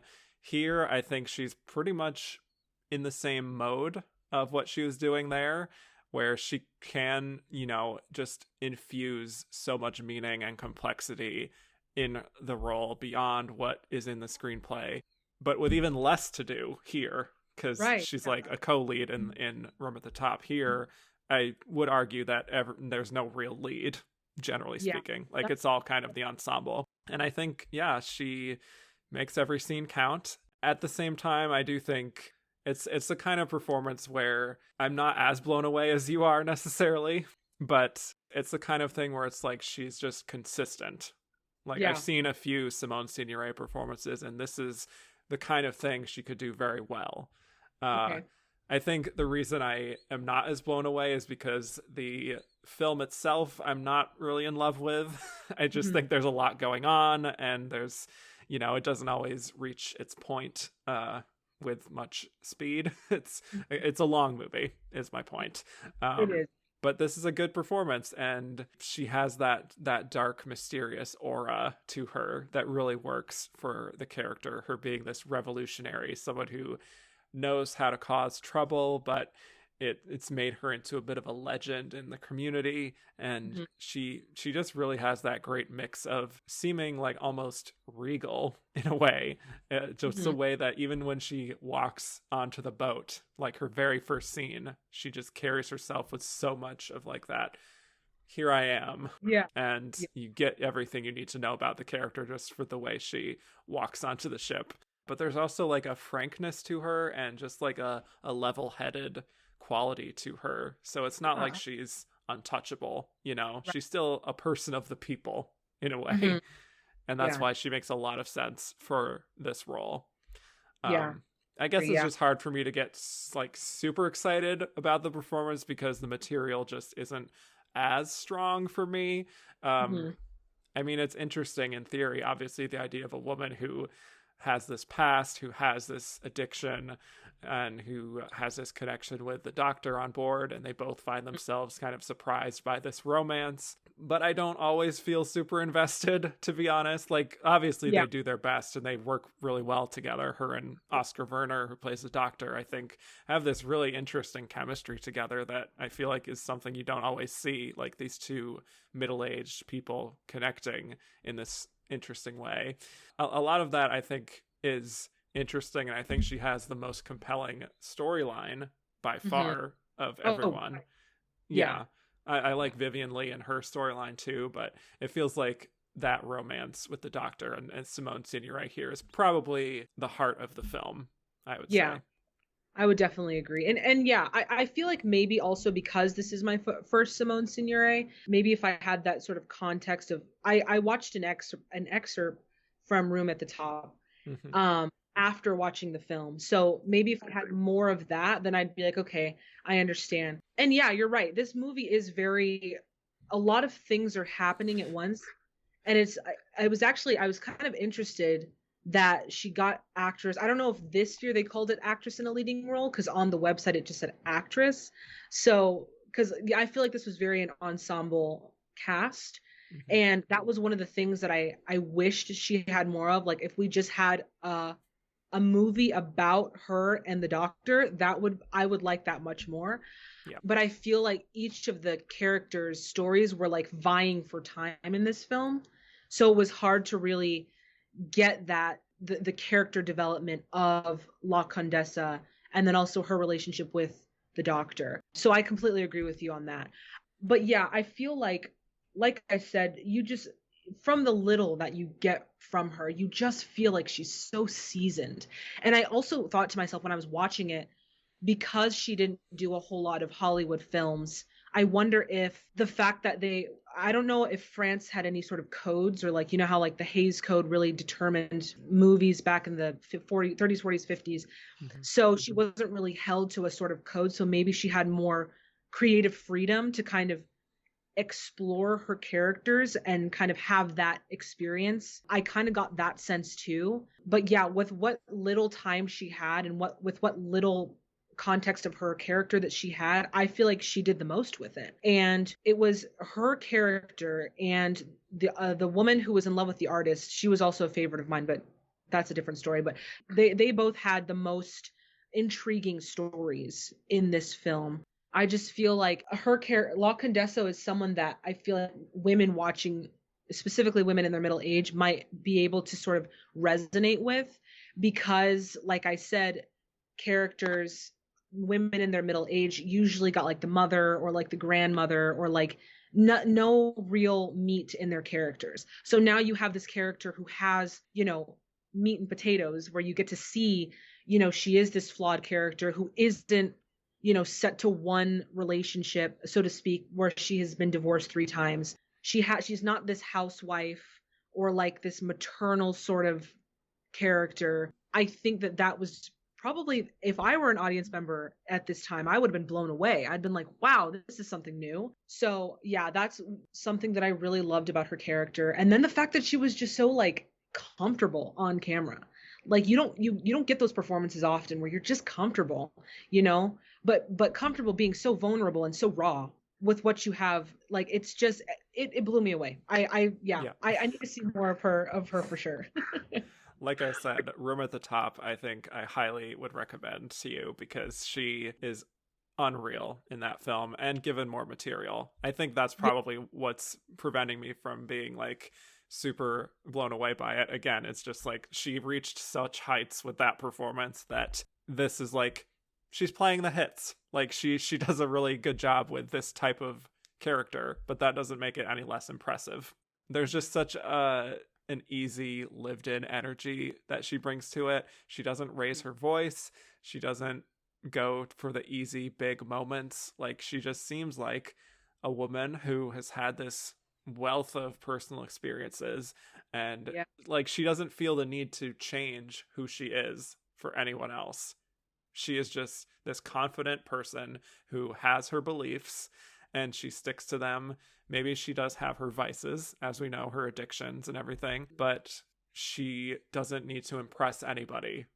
You know, right. Yeah, that's the sensibility she brings to it. And I think, like you're saying, in that respect, watching that in 1965, seeing such a powerful, confident, middle-aged woman just living right. in her truth and having her certainty about her, what she's done in her past as a revolutionary and all of that stuff, it's, I could imagine it being quite powerful, especially at that time. Yeah, she was just so phenomenal. One thing that I did feel kind of not upset, but just sort of disappointed at is I felt like her like her character was sort of disconnected from like the rest of what was going Yeah. on. I mean, at least with like Mary Treadwell. Well, maybe Mary Treadwell was also kind of like it just yeah, this whole film was just really like I think they had a lot of great ideas, but they didn't have the glue that like put them all together. So it was hard to gauge in that respect. Like, yeah, I would be curious to know what the criteria was that the Oscar committee was looking for in that film.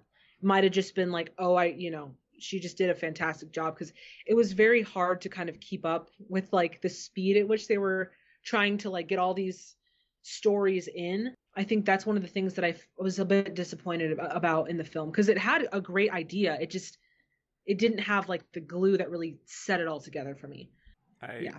completely agree with that. I think she is by far and away the highlight of the film, even though, like I said, I do really like Vivian Leigh and what she's Yeah. doing, especially towards the end, like when she's like, you know, putting on her makeup in front of the mirror. I think that's a very powerful moment and everything. But yeah, for Simone and Oscar Werner, I think they really are the heart of the film, like I said, and you really do connect with those two the most by far out of anyone else, quite honestly.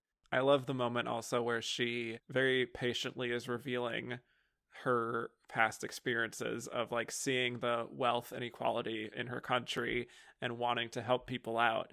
You know, you see that this is a woman who is a bit of a romantic, you know, Yeah. there's this kind of fatalistic quality to her, like when she talks about how it's like the two of them, her and Werner, like we're just two strangers and we may never meet again, you know, but it's like knowing this is not going to last probably, but they're just going to make the most of it anyway.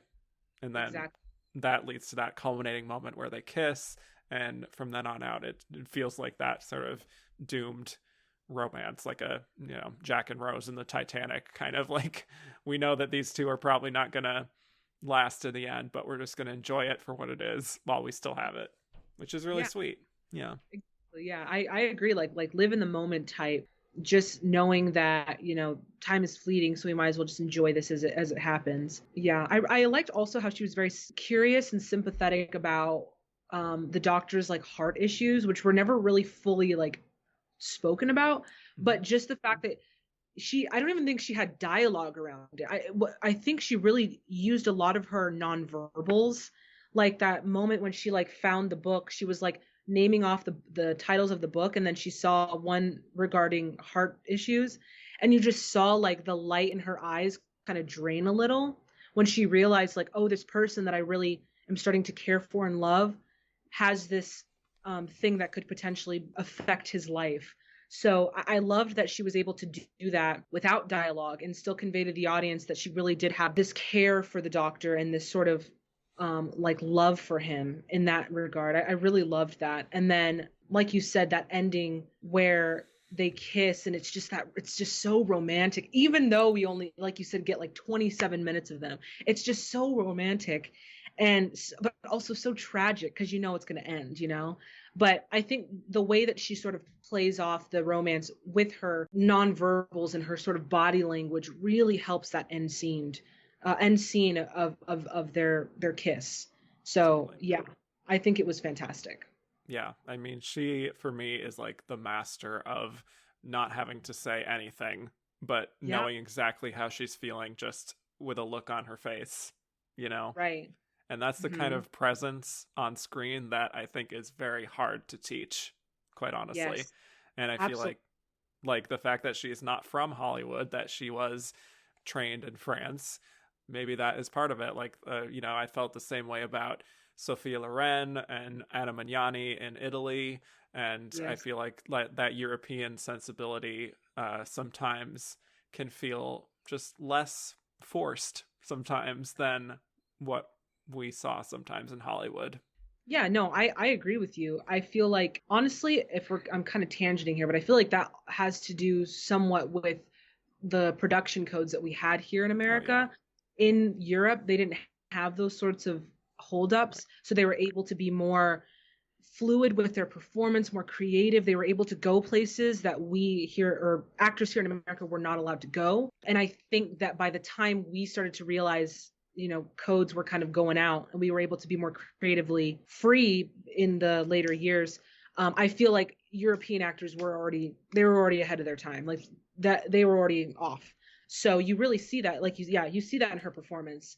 And I think that's why it's so like such a shock to see her and be like, whoa, this feels so modern. This feels so like something you would see in a film in like the 90s or maybe the early 2000s. Like it was very refreshing and very shocking, but like good shocking, to see her.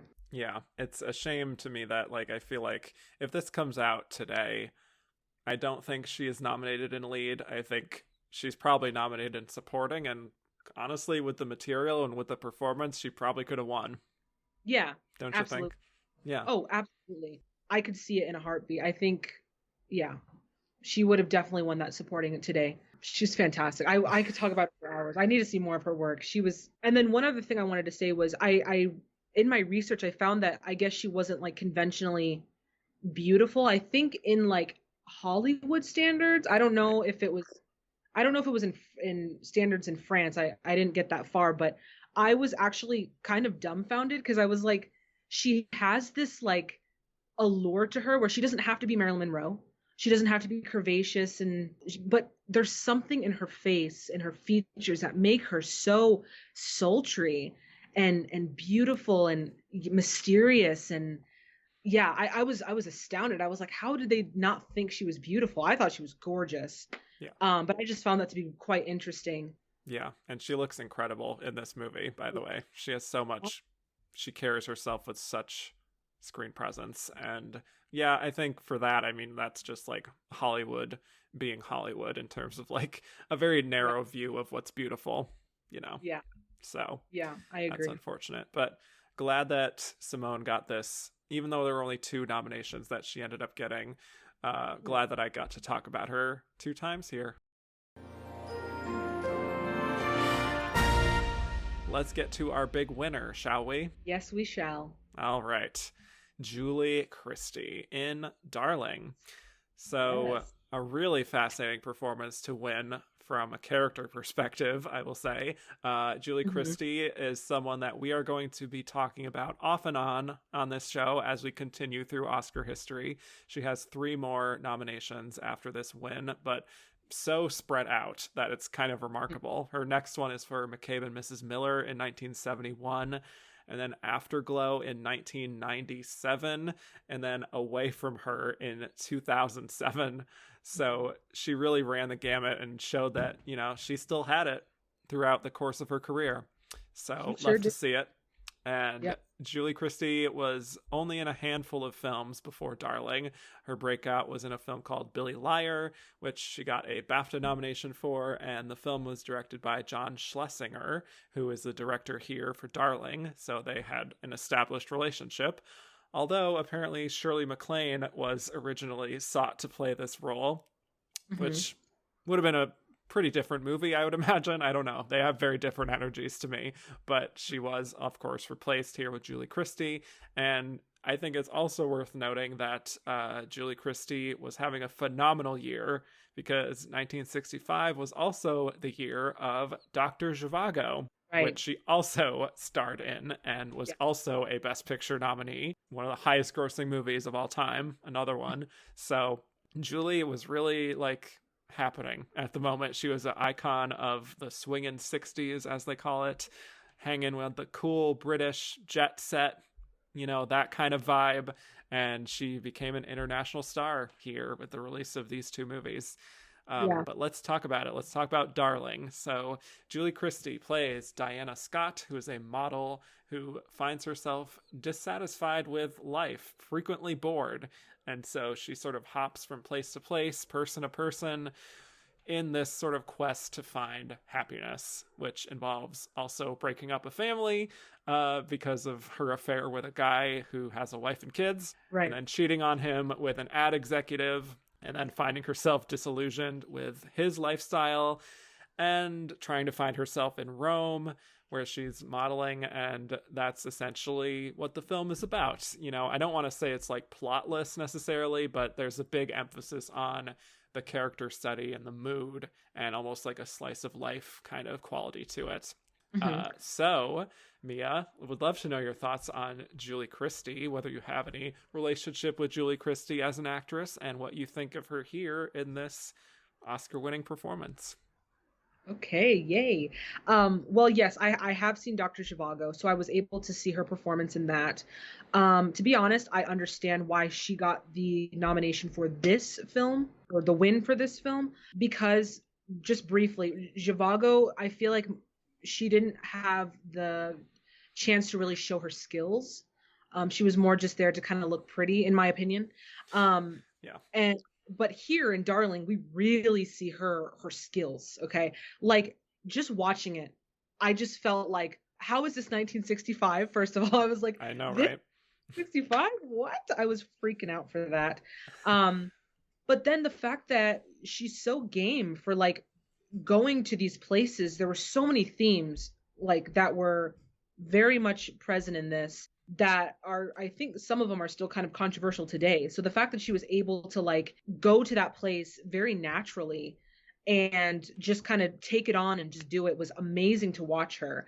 I agree with you when you said that there wasn't quite a plot to this, but I feel like yeah, for more or less, but I feel like this was definitely more of a character study. And I feel like this era is when you really start to see the evolution of the female character, going from sort of like the kind of like housewife, but also like being like eye candy for the man. And I know that sounds horrible, but like that sort of character to really a fleshed out woman who is very flawed, who is not perfect, who has experience with men, and who doesn't want to be tied down to a relationship, who's kind of exploring different themes like maybe like sensuality, sexuality, just all these new themes coming in. If I were an audience member watching this, I would be like, so it's okay to kind of have these thoughts, right? Like I would feel like, okay, so people, I'm not the only one having these thoughts or having these experiences.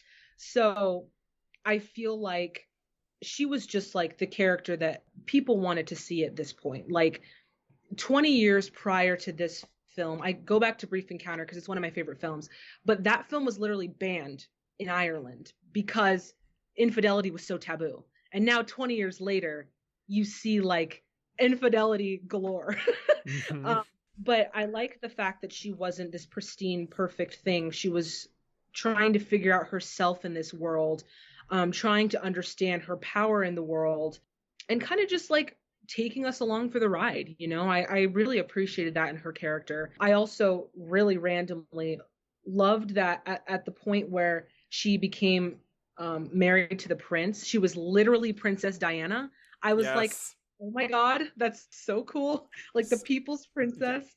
Very Um, eerie that that happened. And like yeah, 30 years later, it actually did happen. yeah, it was quite eerie.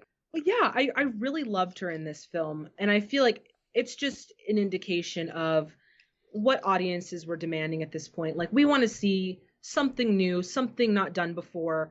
We don't want to see polished, pristine characters. We want to see the grittiness. We want to see the ugliness and the beauty, and you really see that in her character. That's why I loved her performance so much in this.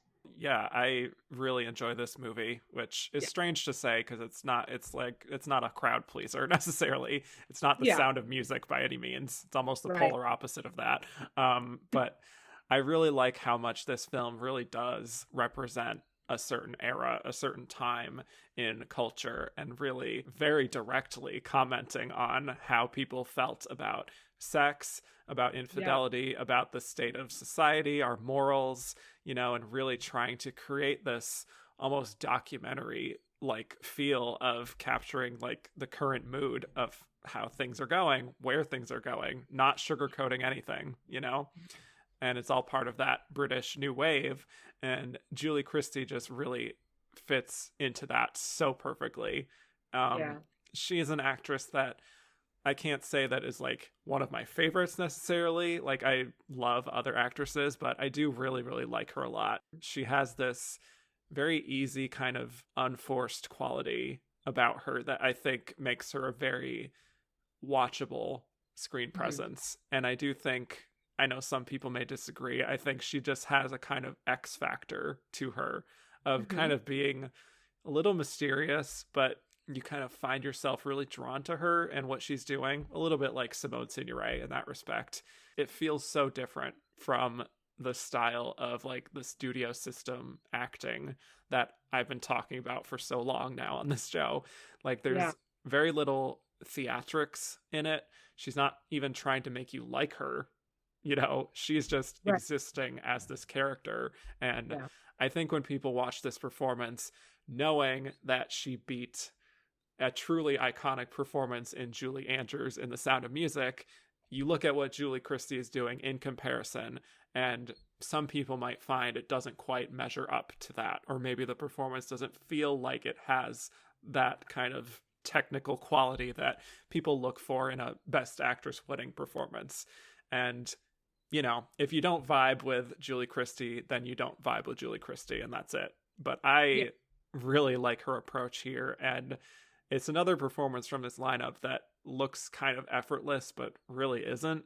There's like a coldness there, and there's a thorny quality to it that I love, that she's not afraid to let this character be Yeah. difficult and cold and unlovable. And the film is also unafraid to really force the viewer to, maybe force is a strong word, but just really presenting this character and her arc in a way that like you're not supposed to hate her necessarily, but you're not really supposed to love her either. It's something in between. It's that gray area, which I love.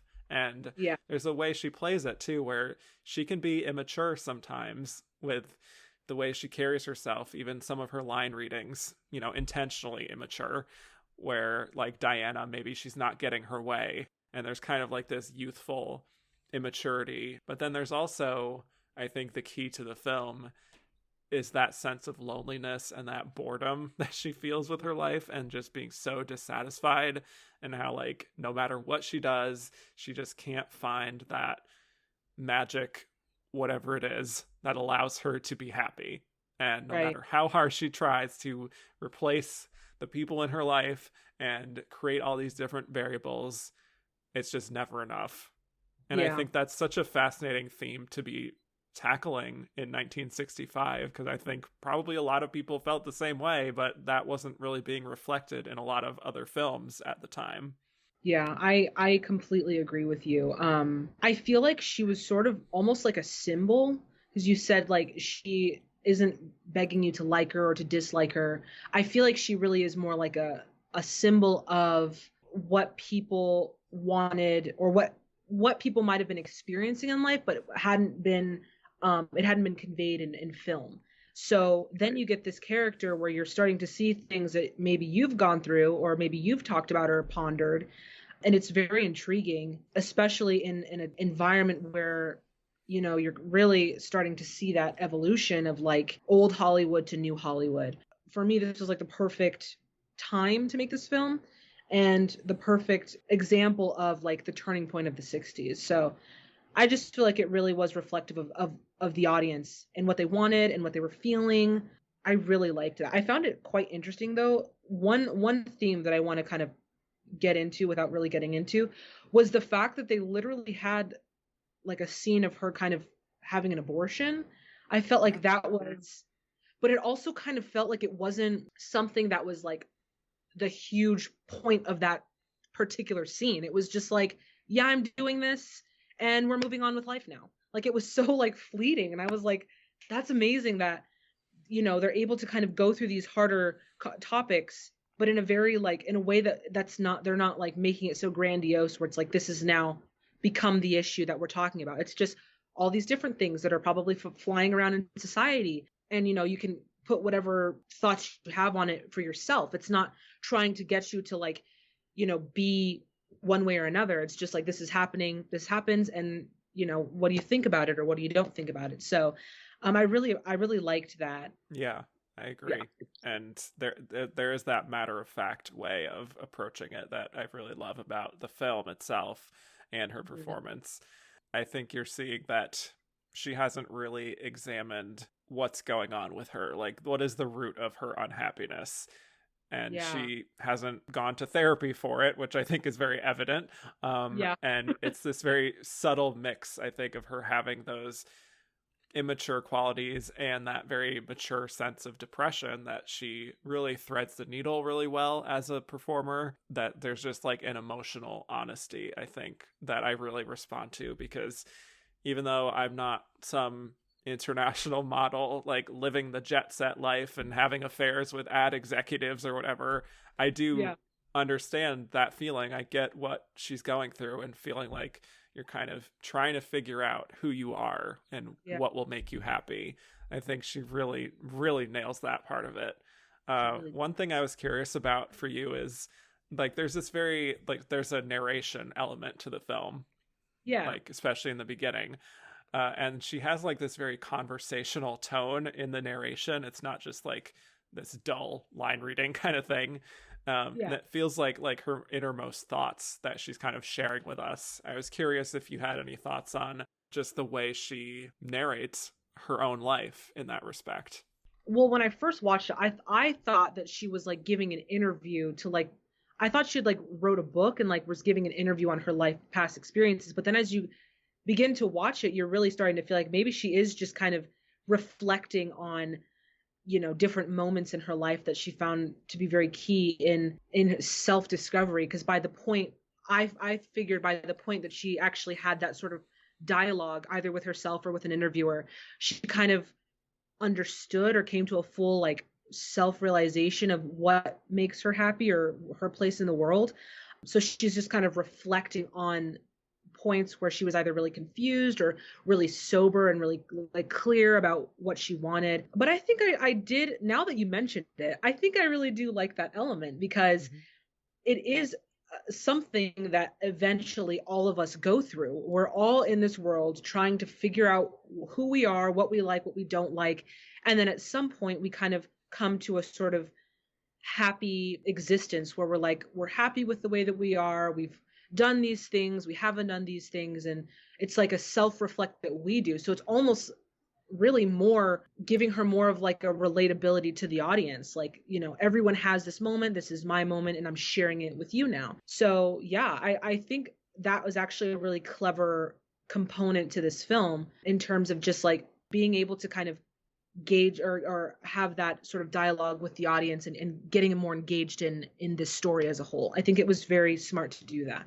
Yeah, because I think if you don't have that, you probably feel more alienated from this character in this story and feeling like, well, I don't really understand, like, what's she so upset about? Like, she's just going from place to place. She has this fabulous lifestyle. She's meeting all these different guys and like going to Rome and doing these photo shoots. Like, you know, I get that you can be unhappy in certain situations, but like if we don't have that connection with her, then I don't think the film works as well as it does.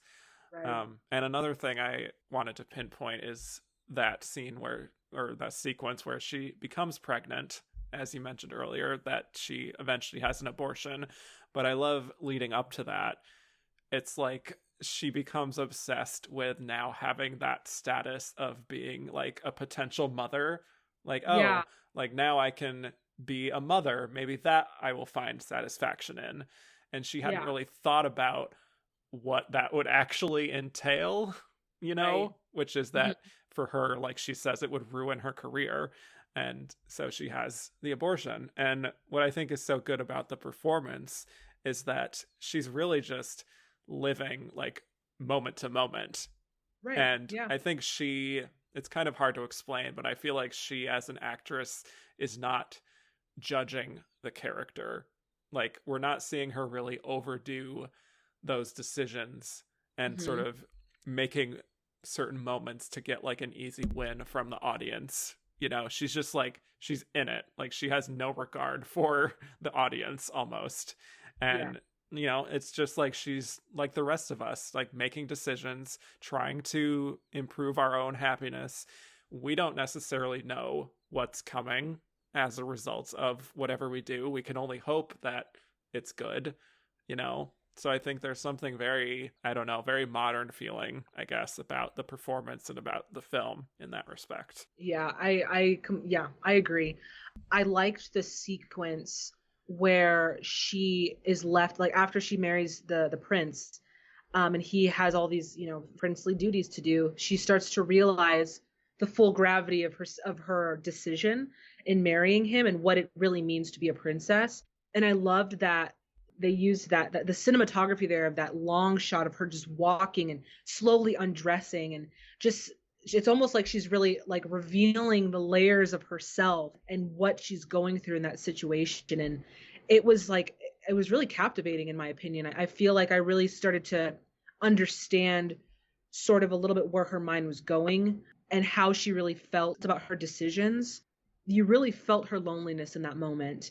And I think she did it so well. Like you said, she wasn't trying to impress an audience. She was just really living fully and completely in her character. And that, I think that was one of my favorite scenes of this film. It really showed the raw vulnerability of Diana. And yeah, it was fantastically shot and it was fantastically acted. Yeah. And also, as you were describing that, it is again very eerie that you can say that and you can apply that completely to the real Princess Diana three Right. decades later.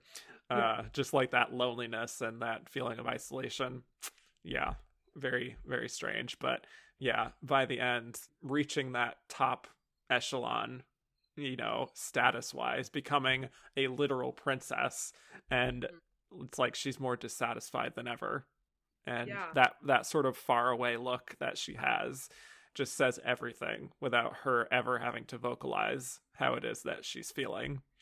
But, you know, it's not like she's blank, you know, because this could have, I feel like this is a performance, maybe this character could have been much flatter, I guess, in another actor's hands. Like if they didn't really understand the character, like it could be like very deadpan and like not really emoting as much as she does, but she clearly does. She understands that isolation, that depression, being trapped in her own mind, doing whatever she can to just, I guess, fix herself in a sense, but just like being so tormented by her own doubts and her own just like restlessness. Cause like she always feels like once we finally settle into this decision that we've made, we have to sit with that. And then Yeah. that becomes very uncomfortable. And I love the very subtle shifts in the way that you see like the excitement of the beginning, right? And then slowly over time getting more and more bored, more and more dissatisfied, that it's like this endless cycle that keeps repeating. Yeah, I agree. And now that you say that, the ending, the impulsivity of the last scene where she just like up and decides to fly back to London to like try and intercept Robert where they can like run away together. I feel like by that point you really feel, I felt really sad about that because, you know, like you said, she was a princess. Like that's like top status right there. Yet she was so dissatisfied. So she went back to what she knew, what she was familiar with, and that still didn't work out in her favor, you know? So I just feel like by the end, you really start to feel the real gravity of her decisions and the reality of making different decisions in your life and how that kind of affects your future. And also I'm thinking about how this would have panned out with Shirley MacLaine and Yeah. how her performance would have been. It would have been very different. I think that Julie Christie definitely was the right choice for this film because, like you said, she didn't judge the character, and that's pivotal for this sort of character. You can't go into it with a judgmental nature. You have to really be sympathetic to this character's desires and wants and struggles. It's not something that you can just like play to play. You really have to understand and almost befriend this character to really understand and empathize with them. And I feel like Julie Christie really did that. She showed her stuff in this one. I'm not going to lie. Yeah, it's a remarkable performance. And I think now this is a good opportunity to transition into talking about why she won the Oscar. Just to set the table with the precursors, you mentioned earlier Samantha Eggar won the Golden Globe for drama. Julie Andrews won the Golden Globe for comedy. So you would think maybe this is going to be a race between those two. Well, not quite, because Julie Christie won the National Board of Review Best Actress. She won the New York Film Critics Award, so she really had the critics on her side here, and she won at BAFTA. But the press, like I said earlier, was very obsessed with making this about the dueling Julies here. Julie Andrews versus Julie Christie. Whose side are you on? Like, that was the vibe.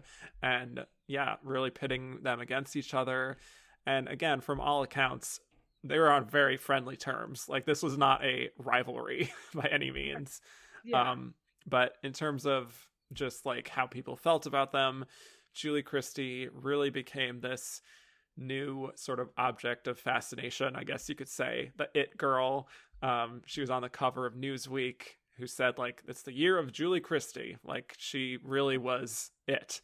And Yeah. Julie Andrews was obviously in the highest grossing movie of the year. People were writing about how, like, between Mary Poppins and Sound of Music, Julie Andrews is here to stay. You know, Yeah. that was the sentiment. And also we had Julie Andrews kind of representing like goody two shoes, like clean cut image kind of thing. Not in a bad way, because that can be Right. pejorative, but that's kind of how she was seen as. And Julie Christie was like the modern woman, the cool, edgy, again, more of the critics' darling, for lack of a better word, darling. So let's get to it. Why do we think Julie Christie was our big winner of these 5 performances? Well, I honestly feel like because this character was so new to cinema. I mean, prior to this, you would get a lot of the polished, clean cut characters who didn't do any bad, who didn't have any sort of thoughts on sex or sexuality, who didn't have any, like, their choices ultimately led to their happiness. And it was just a reiteration of that throughout the decades. And then you get this character that's just totally new and making decisions, and you're seeing the repercussions of those decisions. And it's just, she also is sort of this symbol for like women who are maybe having those sorts of experiences in terms of sexuality and like freedom, and like maybe some might be cheating on their husbands. I don't know. No judgment here. But she was just new. It was just all new. And the one thing that I feel like people love is something new. Julie Andrews was phenomenal, and she really did represent that, like you said, goody two shoes. She represented the sort of maternal feeling and just what we've seen in movies prior. So maybe it's almost like a battle of old Hollywood and new Hollywood in a sense. But I feel like people were just ready. You know, people were just ready for something new. You see that even beyond cinema. You see that in music. You see that in politics. You see that everywhere in the 60s. They were just ready for an evolution. I feel like that's ultimately why she won the Oscar, because she was something new. She was something different. And people were like, ooh, if she gains so much attention and so much popularity from a role like this, what can we do with this going forward? Like, how can we further this sort of character? So I think it was really about new opportunities, exploring in something new versus kind of leaving behind the old way of filmmaking, or writing character. So yeah, I think that's why she probably won the Oscar, to be honest. Yeah, I completely agree with that. Very well said. Just to throw in a few, compared to that, more superficial observations, I suppose. Oscars love an it girl. Yes, they do. They love an it girl more than they love an it boy. We can unpack that if we want, but we'll be here all day. Um, Yep. and she was in two huge movies. She was in Darling and Dr. Zhivago. She was the moment, as they say. Yeah. And so I think it was that, plus Julie Andrews had just won the year before, and Yeah. The Sound of Music was being well taken care of in a lot of other categories, including Best Picture. So I felt like maybe if there was, like, if Julie Andrews did something like Darling, for example, which would have been wild to see, but kind of would love to see it. Yeah. Then if that was the case, I could see her winning again because she showed something new. But I do think there's a little bit of that overlap in character in Mary Poppins and Sound of Music that maybe Yeah. they just felt like, well, we already kind of did this last year. Yeah, I agree. I read somewhere that, I don't know how true this is, but like your chances after you've won an Oscar, your chances sort of start to go down to get second and third Oscar wins. So I feel like that, like you said, that could have had a factor to it. And then also the fact that The Sound of Music did get Best Picture. I feel like they're probably like, well, we covered our grounds there. And yeah, you're right. The Oscars do love an it girl. They love the next best thing.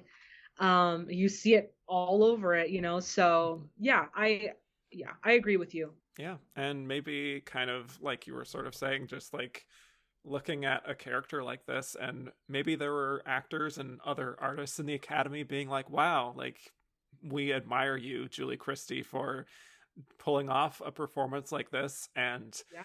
giving such depth and showing something new that we might not have seen before very much, and really like not being afraid to be unlikable, quote unquote, as a Yeah. female character. And I feel like that is really difficult to achieve, especially in that time where like the good characters were good and the bad characters were bad. And so the good characters would be the one that everyone loves. And usually you want to be that, but the fact that she wasn't, the fact that she was sort of like I don't even know, bad and good both, Yeah. really intrigued people. This also was the decade where I feel like that sort of theme was being played with, like what is good and what is bad. That sort of became like a subjective idea, like my good is not your good and my bad is not your bad. And I think that really showed that in Julie Christie's character. Like it was just this, everything was just being questioned at this point. So I feel like, yeah, she really showed that theme really well in her character. I completely agree. And Yeah. that's why the stars kind of aligned for her to not only be a representative for that, but also to be in two big movies this year and, be on the cover of magazines, kind of represent a certain thing. So, yeah, you go, Julie Christie. Let's get to a few Twitter questions. Owen Daly said, which of the Julie Christie performances from 65 do you prefer? And if nominated for Dr. Zhivago, do you think she still would have won? Well, first part of that question, I definitely prefer Darling because you really get to see her acting skills and her range in that film. I feel like Zhivago, like I said earlier, she was kind of like eye candy because the story wasn't about her, it was about Zhivago. So she didn't really have a chance to show her acting range and her skills. I feel like if she were to have gotten nominated for Zhivago, I don't think she would have won because there was nothing that really stood out in that performance. I feel like Darling just was it just stood out like a freaking sore thumb. So yeah, I don't think she would have won for Zhivago if she were nominated. Yeah, I agree with you on both counts. I definitely prefer Darling, although it has been quite a while since I've seen Dr. Zhivago, but I will take your word for it that, yeah, it's not quite living up to what she does in Darling. Do I think Right. she would have won for it? Probably not. I think probably Julie Andrews wins back to back, would be my guess. Yeah. And Christoph has a similar question. Does Julie Christie win without Dr. Zhivago? Which is like, so the sense of like, is the fact that she was in two big movies part of why she won? That is a great question. Wow. Yeah, I don't know. Maybe Zhivago did have some impact on her win for Darling because, like you said, Darling wasn't like a show-stopping movie. Like it wasn't like huge, but I feel like Zhivago really showcased her on that level. Like she was in this big movie, but oh, she's in this other movie, and oh wow, she did great in that movie. So I feel like maybe Zhivago did have something to do with her win. Yeah, Yeah. I'd say so. Yeah. Yeah. And yeah, I think it's probably a closer vote, would be my guess, if Dr. Zhivago isn't there. But I kind of do think Julie Christie wins still, even if Dr. Zhivago doesn't exist or it's in a different year.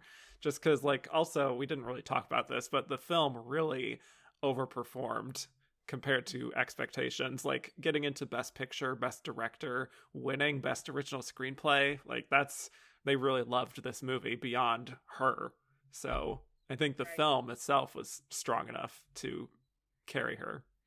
Yeah, I hadn't even thought of that about that until you said it because I did look up that the film did really well at the BAFTAs that year too. Like I think it was the film with the most wins that year. So yeah, I do agree with you on that sense since it did gain that much notoriety. But at the same time, I feel like Zhivago might have added a little bit of extra sauce to it, like Oh just yeah, definitely. solidifying their decision for sure. Yeah. Yeah. Janet Davis said, another actress winning while acting in a movie with Lawrence Harvey. Was he a great leading man, or was his acting so blah it helped to make the winning actresses look even better? Like a bright yellow couch in an all-white room. You can't help but notice it. Thoughts? Okay, so we didn't talk about it, but Lawrence Harvey plays Miles in Darling. So yeah, he's back again. He was also co-starring with Elizabeth Taylor in Butterfield 8, and he was in Room at the Top with Simone Signoret. So he's in three films that win Best Actress, sort of by coincidence, and is sort of bouncing off the lead actress in all of those cases. Mhm. Yeah, I don't know. Do you have any thoughts on Lawrence Harvey? Well, I didn't have a chance to watch the other two films he was in, though I did see an excerpt from Room at the Top. Right. So the only thing I can say is usually whenever I notice that sort of thing happens, actors or the actors who are against the best actress winners are usually those type of actors that are like they allow their co-star to kind of be creative in the moment or be creative in the scene. They're not too demanding of like it's my time to shine. I'm the one here or like they're very open to whatever happens in the scene, so just kind of allowing them to sort of blossom. So I would think maybe Lawrence Harvey, I feel like that's probably his MO or so I'm not sure. I can't speak to it too much because I haven't seen the other two films, but I'm assuming that's probably what that has to do with. I would agree. I'd say he's a pretty generous actor in that respect. Yeah. Zoe G said, of all the Oscar wins for women playing anti-heroes or villains, like Darling, which is the best and why? Well, we don't have like an official list of like what we would classify as anti-heroes or villains. I don't know if this really applies, but I'll just say that my favorite is Elizabeth Taylor in Who's Afraid of Virginia Woolf, just because she's so bold, so unapologetic. I won't say more because we'll be talking about that literally in the next episode. So, Exciting. yes. Do you have any I mean, there's like Kathy Bates in Misery. That's a classic. Oh yeah. Vivian Lee, depending on your definition of anti-hero. Yeah. I feel like the question was who's your favorite anti-hero? Which is the best, actually. So, I mean, best, favorite, whatever. Well, I will have to say that Misery is probably one of the craziest films I've ever seen. I don't know. I couldn't say that I had a best or like a favorite. I feel like it's just by performance. Like if it depends on the woman who takes on the role. I feel like for this particular situation, Julie Christie did the best. I guess anti-hero or like non-hero protagonist. Mm-hmm. Um, but yeah, I feel like it depends on the character and on the person. I couldn't say which one is best or worst in that regard. That's fair. Yeah. Matt Stillman said, "You're remaking Darling in 2023. Who do you cast in the lead role?" Oh gosh. That is a fantastic question. I feel like aesthetically, if we're going by aesthetics, I would say Margot Robbie. That makes a lot of sense. Yeah. Yeah, but I feel like honestly, I would want to see like new talent in this. I'm always looking at people with new talents, because I love to see like the up and coming. I feel like that would be really cool to see someone new take it on. But if we're talking about aesthetics, I would say Margot Robbie because she just looks like her. So Yeah, that's true. Well, I thought of Jessie Buckley. I think that would be really interesting. Florence Pugh would be interesting. That would be interesting. Yeah. She has such an acting range. You know, she can really do it all. So that would be very interesting. And then she kind of also looks like her too, so it would work great. Yeah. And she's British. And she's British, yeah. Perfect. Cinema Sex Kitten said, "Who do you think does better? Florence Pugh in a remake of Darling or Julie Christie in a 60s version of Don't Worry, Darling?" Oh, wow.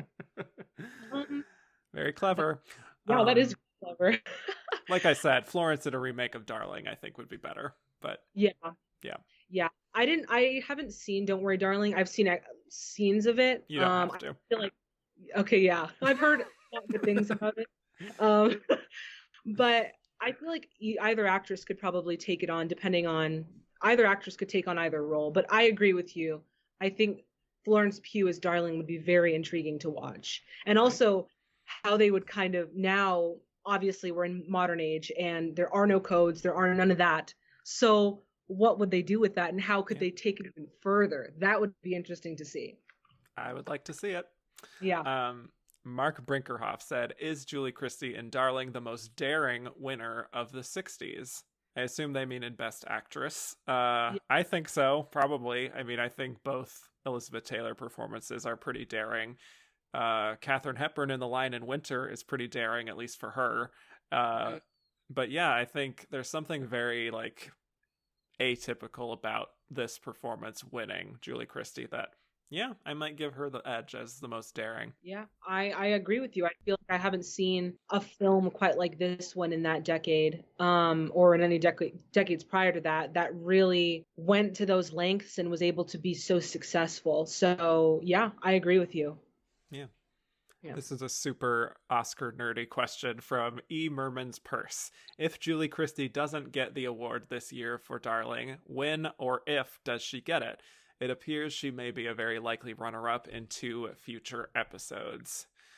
So I think there is a distinct possibility that if Julie Christie doesn't win here, she doesn't win in 1971, she doesn't win in 1997, but I sort of think she has a better shot of beating Marion Cotillard in 2007, because that was another one of those head-to-head races.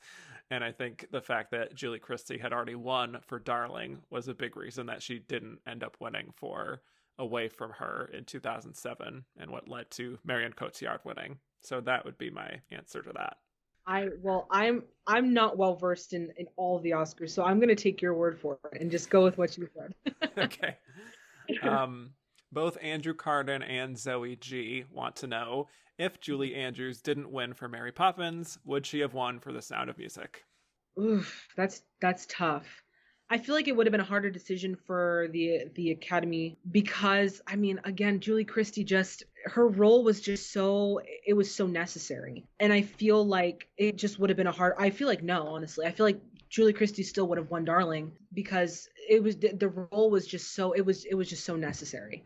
You know, Julie Andrews is amazing, and I feel like it would have been another amazing performance, but I just don't think that it quite tops Darling in the context of what was going on at that time. So, Wow.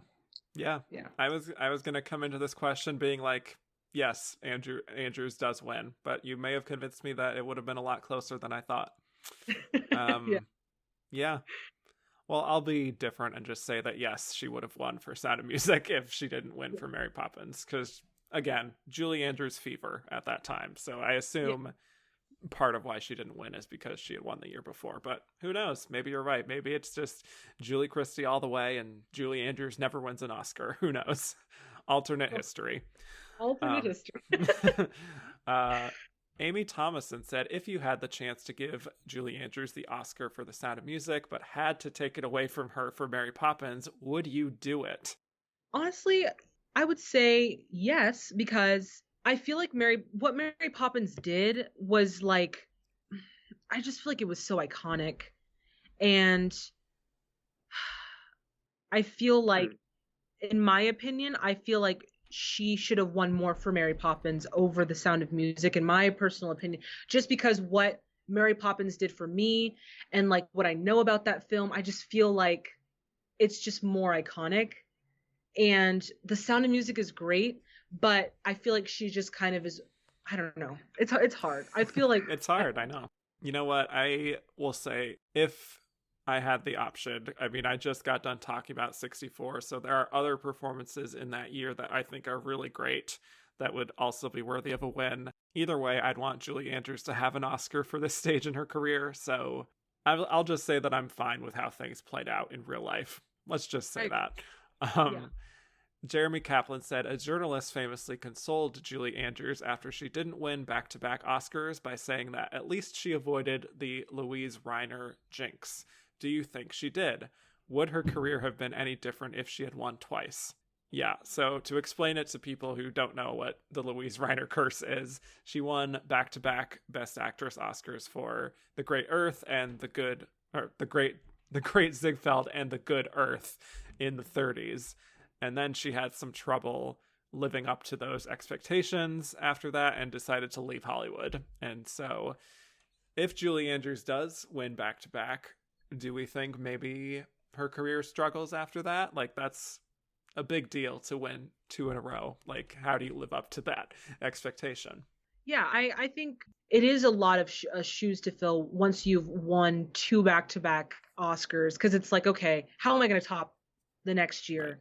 So I feel like it more has to do with like pressure and feeling if you're good enough to kind of go bigger.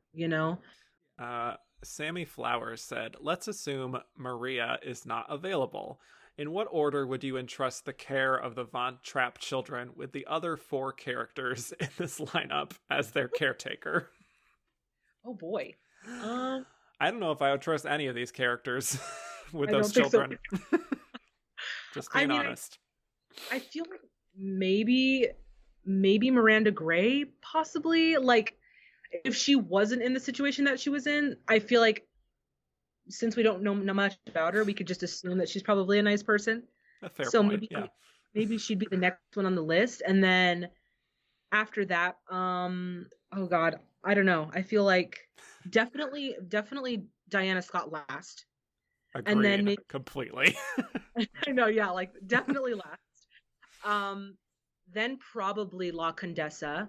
Mm-hmm. And then I would do Selena after Miranda, just because Selena would be like fun to kind of hang out with. Just like they're both kind of kids trying to understand. I think they'd have a fun time. And then after that, it's just kind of like filling in the blanks. And yeah, that would be my ranking. Totally agree. Yep. Yeah. Casey Chapman said, it seems like a pretty big deal that Eggar got the nomination here. Was this the first thriller with horror tropes to get a leading actress nomination? And will it be annoying that so few actresses from that genre will get airtime as you go through the years? Yes, to that latter question. I mean, like I said, like we had like Rebecca, Suspicion, like those Hitchcock thrillers are kind of sort of playing in the same sandbox as The Collector. Gaslight, Leave Her to Heaven, Whatever Happened to Baby Jane. Yeah. I agree with you. Yeah. You know better than me. So I'm there with you. Yeah. Ayrton O'Brien said, "Why is this the horror film to get Samantha Eggar the Oscar nomination and not The Brood?" I mean, I don't know, like if it's that versus The Brood, which is like a David Cronenberg film, this is more palatable than that. So I mean, if we're comparing the two, yeah, I don't know. It is a very unusual nomination just in general. So Yeah. Yeah. beats me. Well, what surprised me about it was she also won like the Cannes Film Festival for Best Actress, and then she won the BAFTA for or did she win a BAFTA? I'm looking at the wrong person. She won other like awards for this, which I found to be interesting because I'm like she didn't have to do much, you know, like Yeah. there wasn't much that she had to like work with. So yeah, I don't know, beats me. It's a good question. Yeah. Yeah. Joey Gentili said, "How does one vote for anyone else outside of Elizabeth Hartman? I cannot even fathom that." Well, I guess we'll see what we say by the end of the episode, who we would vote for. So we'll put a pin in that. Sounds good. All right. And Christoph said, "Why was Simone Signoret the chosen nominee from Ship of Fools and not Vivian Leigh?" Oh, that one I pondered, and I feel like I just feel like Simone, like her character was just more, I don't want to say like more fleshed out, but the way she took it on was a little bit more graceful, I guess, or realistic. Like there were parts of Mary Treadwell that I really loved, like the ending when she was like mirror acting, and I feel like mirror acting is so hard to do as an actor. That was really moving, but for the rest of it, she was really just a bitter woman, and there wasn't really much like meat there until you got to the end. La Condessa just had, in my opinion, more meat in her character to kind of play with more in the movie more than Mary Treadwell. So Yeah, she gets the stronger arc, Simone yeah, Signoret. And yeah, I mean, also, Simone Signoret had won an Oscar pretty recently, so maybe that's part of it too. A little bit of afterglow. yeah. Chelsea said, "Recast the roles in this category with fellow nominees." We always get one of these kinds of questions where we try to imagine some of these actresses in each other's parts. Yeah. This is not a lineup where I can picture some in a different part. Here's the combination that I came up with, and we'll see if you agree. Julie Christie in The Collector. That would be interesting. Yeah. Yeah. I do it. Yeah. I put Samantha Eggar in A Patch of Blue, I guess. Okay. Mm-hmm. Yeah. She fits the demographic. Whatever. This is where I struggled after that. I somehow landed on Simone Signoret in Darling. Whoa. That Right? would be interesting. Yeah. That's different. I feel like I would like to see Simone Signoret in The Sound of Music. That could be cool too. That would be cool. But yeah, that would be interesting to see her in Darling. Yeah. And for the Ship of Fools character, like, feels like it can only be Simone Signoret, so I somehow landed on Julie Andrews. I don't know how that would work, but there you go. Yeah, I don't know how that would work. I feel like that would be really, I don't know. I don't know how that would kind of play out. I think the only thing that I would also like to see, as we mentioned a little earlier, was Julie Andrews and Darling. That would be really crazy. Ooh. Like, yeah, that would be like that. Yeah, that'd be crazy. I'd love to see that. And I guess I just landed on Elizabeth Hartman in The Sound of Music, but I don't really know. I think Simone Signoret, you're right, probably works better for that. Brian Lindsay said, "Which of these roles could have or should have been played by an actress of color?" Ooh. Who would have been interesting casting? I feel like Darling would be interesting to see as a woman of color because there are key differences in the experiences of a Caucasian woman and a woman of color, speaking from experience. So I feel like it would be a very different film with different experiences. And that would be, I don't think people would be ready for that if that were a film to come out at that time. But I think seeing Darling as a woman of color would be really fascinating. Yeah, I think we should do that now, like in 2023. Yeah. Yeah, that would be fascinating. I think Spike Lee tried to do that in a film. I forgot what it's called. It's like something got her cool back, or it's something like that. But it was showing like the life of a woman kind of in that. It's the same situation, but yeah. So it has been done, but to see it Yeah. again would be fascinating. Mm-hmm. Yeah. I would be interested to see a different Ship of Fools, like a woman of color, play that character, La Condesa. You know, she's supposed to be like a countess from Cuba, so I think maybe having a non-white actress would make the role interesting and the romance interesting too. Um, What? I could see someone like Pearl Bailey, who was a big name at the time, could have done that. So yeah, I mean, really all of them would be Yeah. interesting in that Would have respect. definitely added some spice to these films. Yes, yes. Um, Eric Maxwell Brunn said, "Would you have nominated Jane Fonda for Cat Ballou? If so, who would you have knocked out?" Mm. Uh, Probably not. But if I did, then maybe Samantha Eggar would have to go to Yeah. put in Jane. I think Jane Fonda's best work was yet to come at this time. I'll just say that. If you were to add another actress, I would have knocked off Samantha Eggar too, because the performance wasn't. Yeah, we talked about it, so yeah. Yeah. All right. Let's see. This is a wild one from Cinema Sex Kitten again.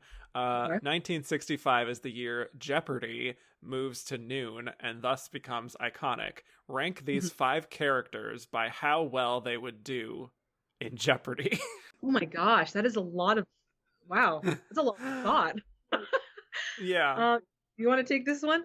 Well, because I saw this question ahead of time, I did make my own little ranking here.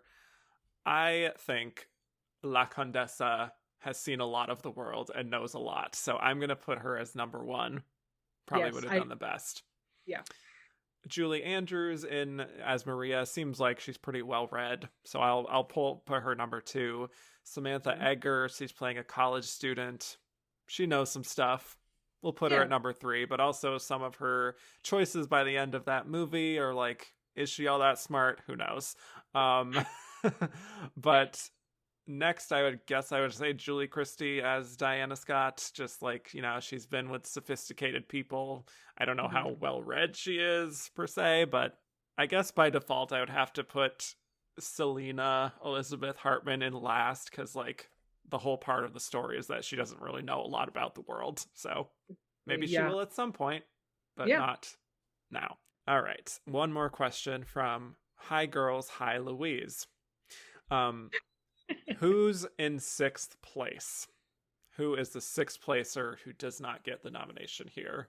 So my guess, I don't know how you would feel about this, but I feel like 6th place may have actually been Julie Christie in Dr. Zhivago.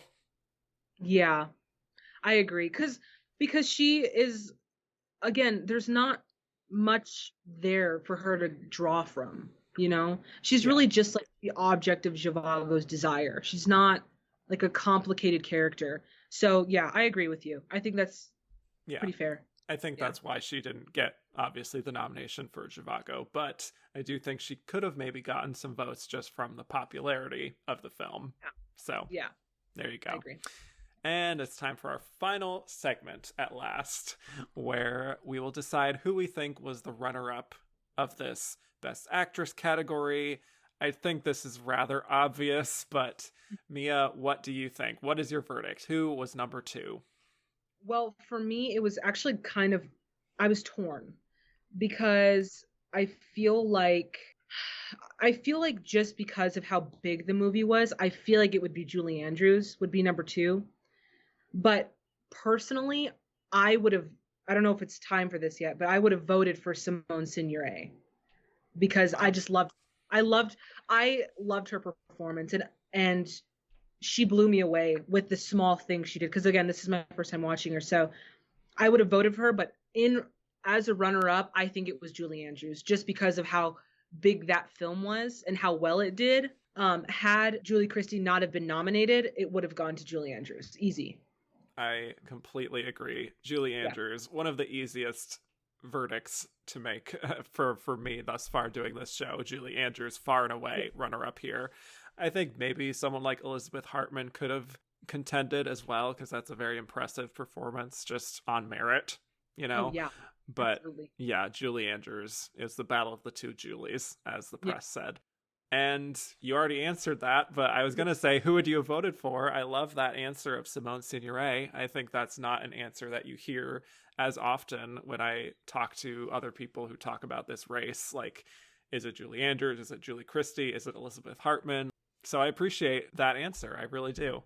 I would ultimately go with Julie Andrews in The Sound of Music at the end of the day as who I would vote for, because that's just an iconic performance and she makes it look much easier than it actually is. And I think if I was a voter in 1965, if I'm placing myself there, I would be like probably very obsessed with Julie Andrews. So there's that. But for me, actually, Julie Christie is a very strong runner-up. Yeah, so I agree. Yeah, I think same. I feel like Julie Christie is also pretty strong second. Yeah. For who I'd vote for. But yeah, I feel like maybe if I'd seen other of Simone Signoret, I'd probably be different. But she just blew me away, and I was just like, I wish I could vote for her. So yeah. I love that. I love it. Wow. Okay. Well, Mia, thank you so much for joining me today. This was an epic and fun discussion. So glad to have had you on for the first time, and maybe future times. Who knows? So truly, thank you so much. Yeah, thank you so much. Thank you for having me. This was awesome. Yeah. Well, tell people where they could find more of you on the internet. Okay, so the biggest place you'll find me is on YouTube. My YouTube channel is called Movies with Mia. Other than that, you can find me on Facebook and Twitter at Movies with Mia, and on Instagram and TikTok at Movies with Mia _. Those are the 5 places that I'll most likely be at. Yes, highly recommend following Mia, especially if you love classic films. I don't think I mentioned this before, but the reason that I found you first is that I was trying to find a way to watch Heaven Knows Mr. Allison. Oh, really? And like your video popped up as reacting to Heaven Knows Mr. Allison, and I was like, wow, that's really cool. And I just thought it was cool to see someone who was reacting to classic film, because I haven't seen other people doing that. So you have a great little niche to yourself there. I'm sure there's others out there, but you were the first one I discovered from that. Well, thank you so much. That really made my day, actually. So thank you so much. Yes. Well, thank you all so much for listening. You can find me on Twitter at Kevin_Jacobson, and the podcast is at Oscar Runner Up. Instagram at And the Runner Up is. Rate, review, and subscribe if you haven't already. And if you liked what you heard and want to hear more, go to patreon.com/andtherunnerup is. And in 2 weeks, we'll be delving into the 1966 Best Actress lineup, where the nominees were Anouk Aimee in A Man and a Woman, Ida Kaminska in The Shop on Main Street, Lynn Redgrave in Georgie Girl, Vanessa Redgrave in Morgan, and Elizabeth Taylor in Who's Afraid of Virginia Woolf, with the winner being Elizabeth Taylor. So that's what to watch before the next episode. Thank you so much again, Mia. Thank you so much. Thank you so much for having me. Bye, everyone. And I will bid you all adieu.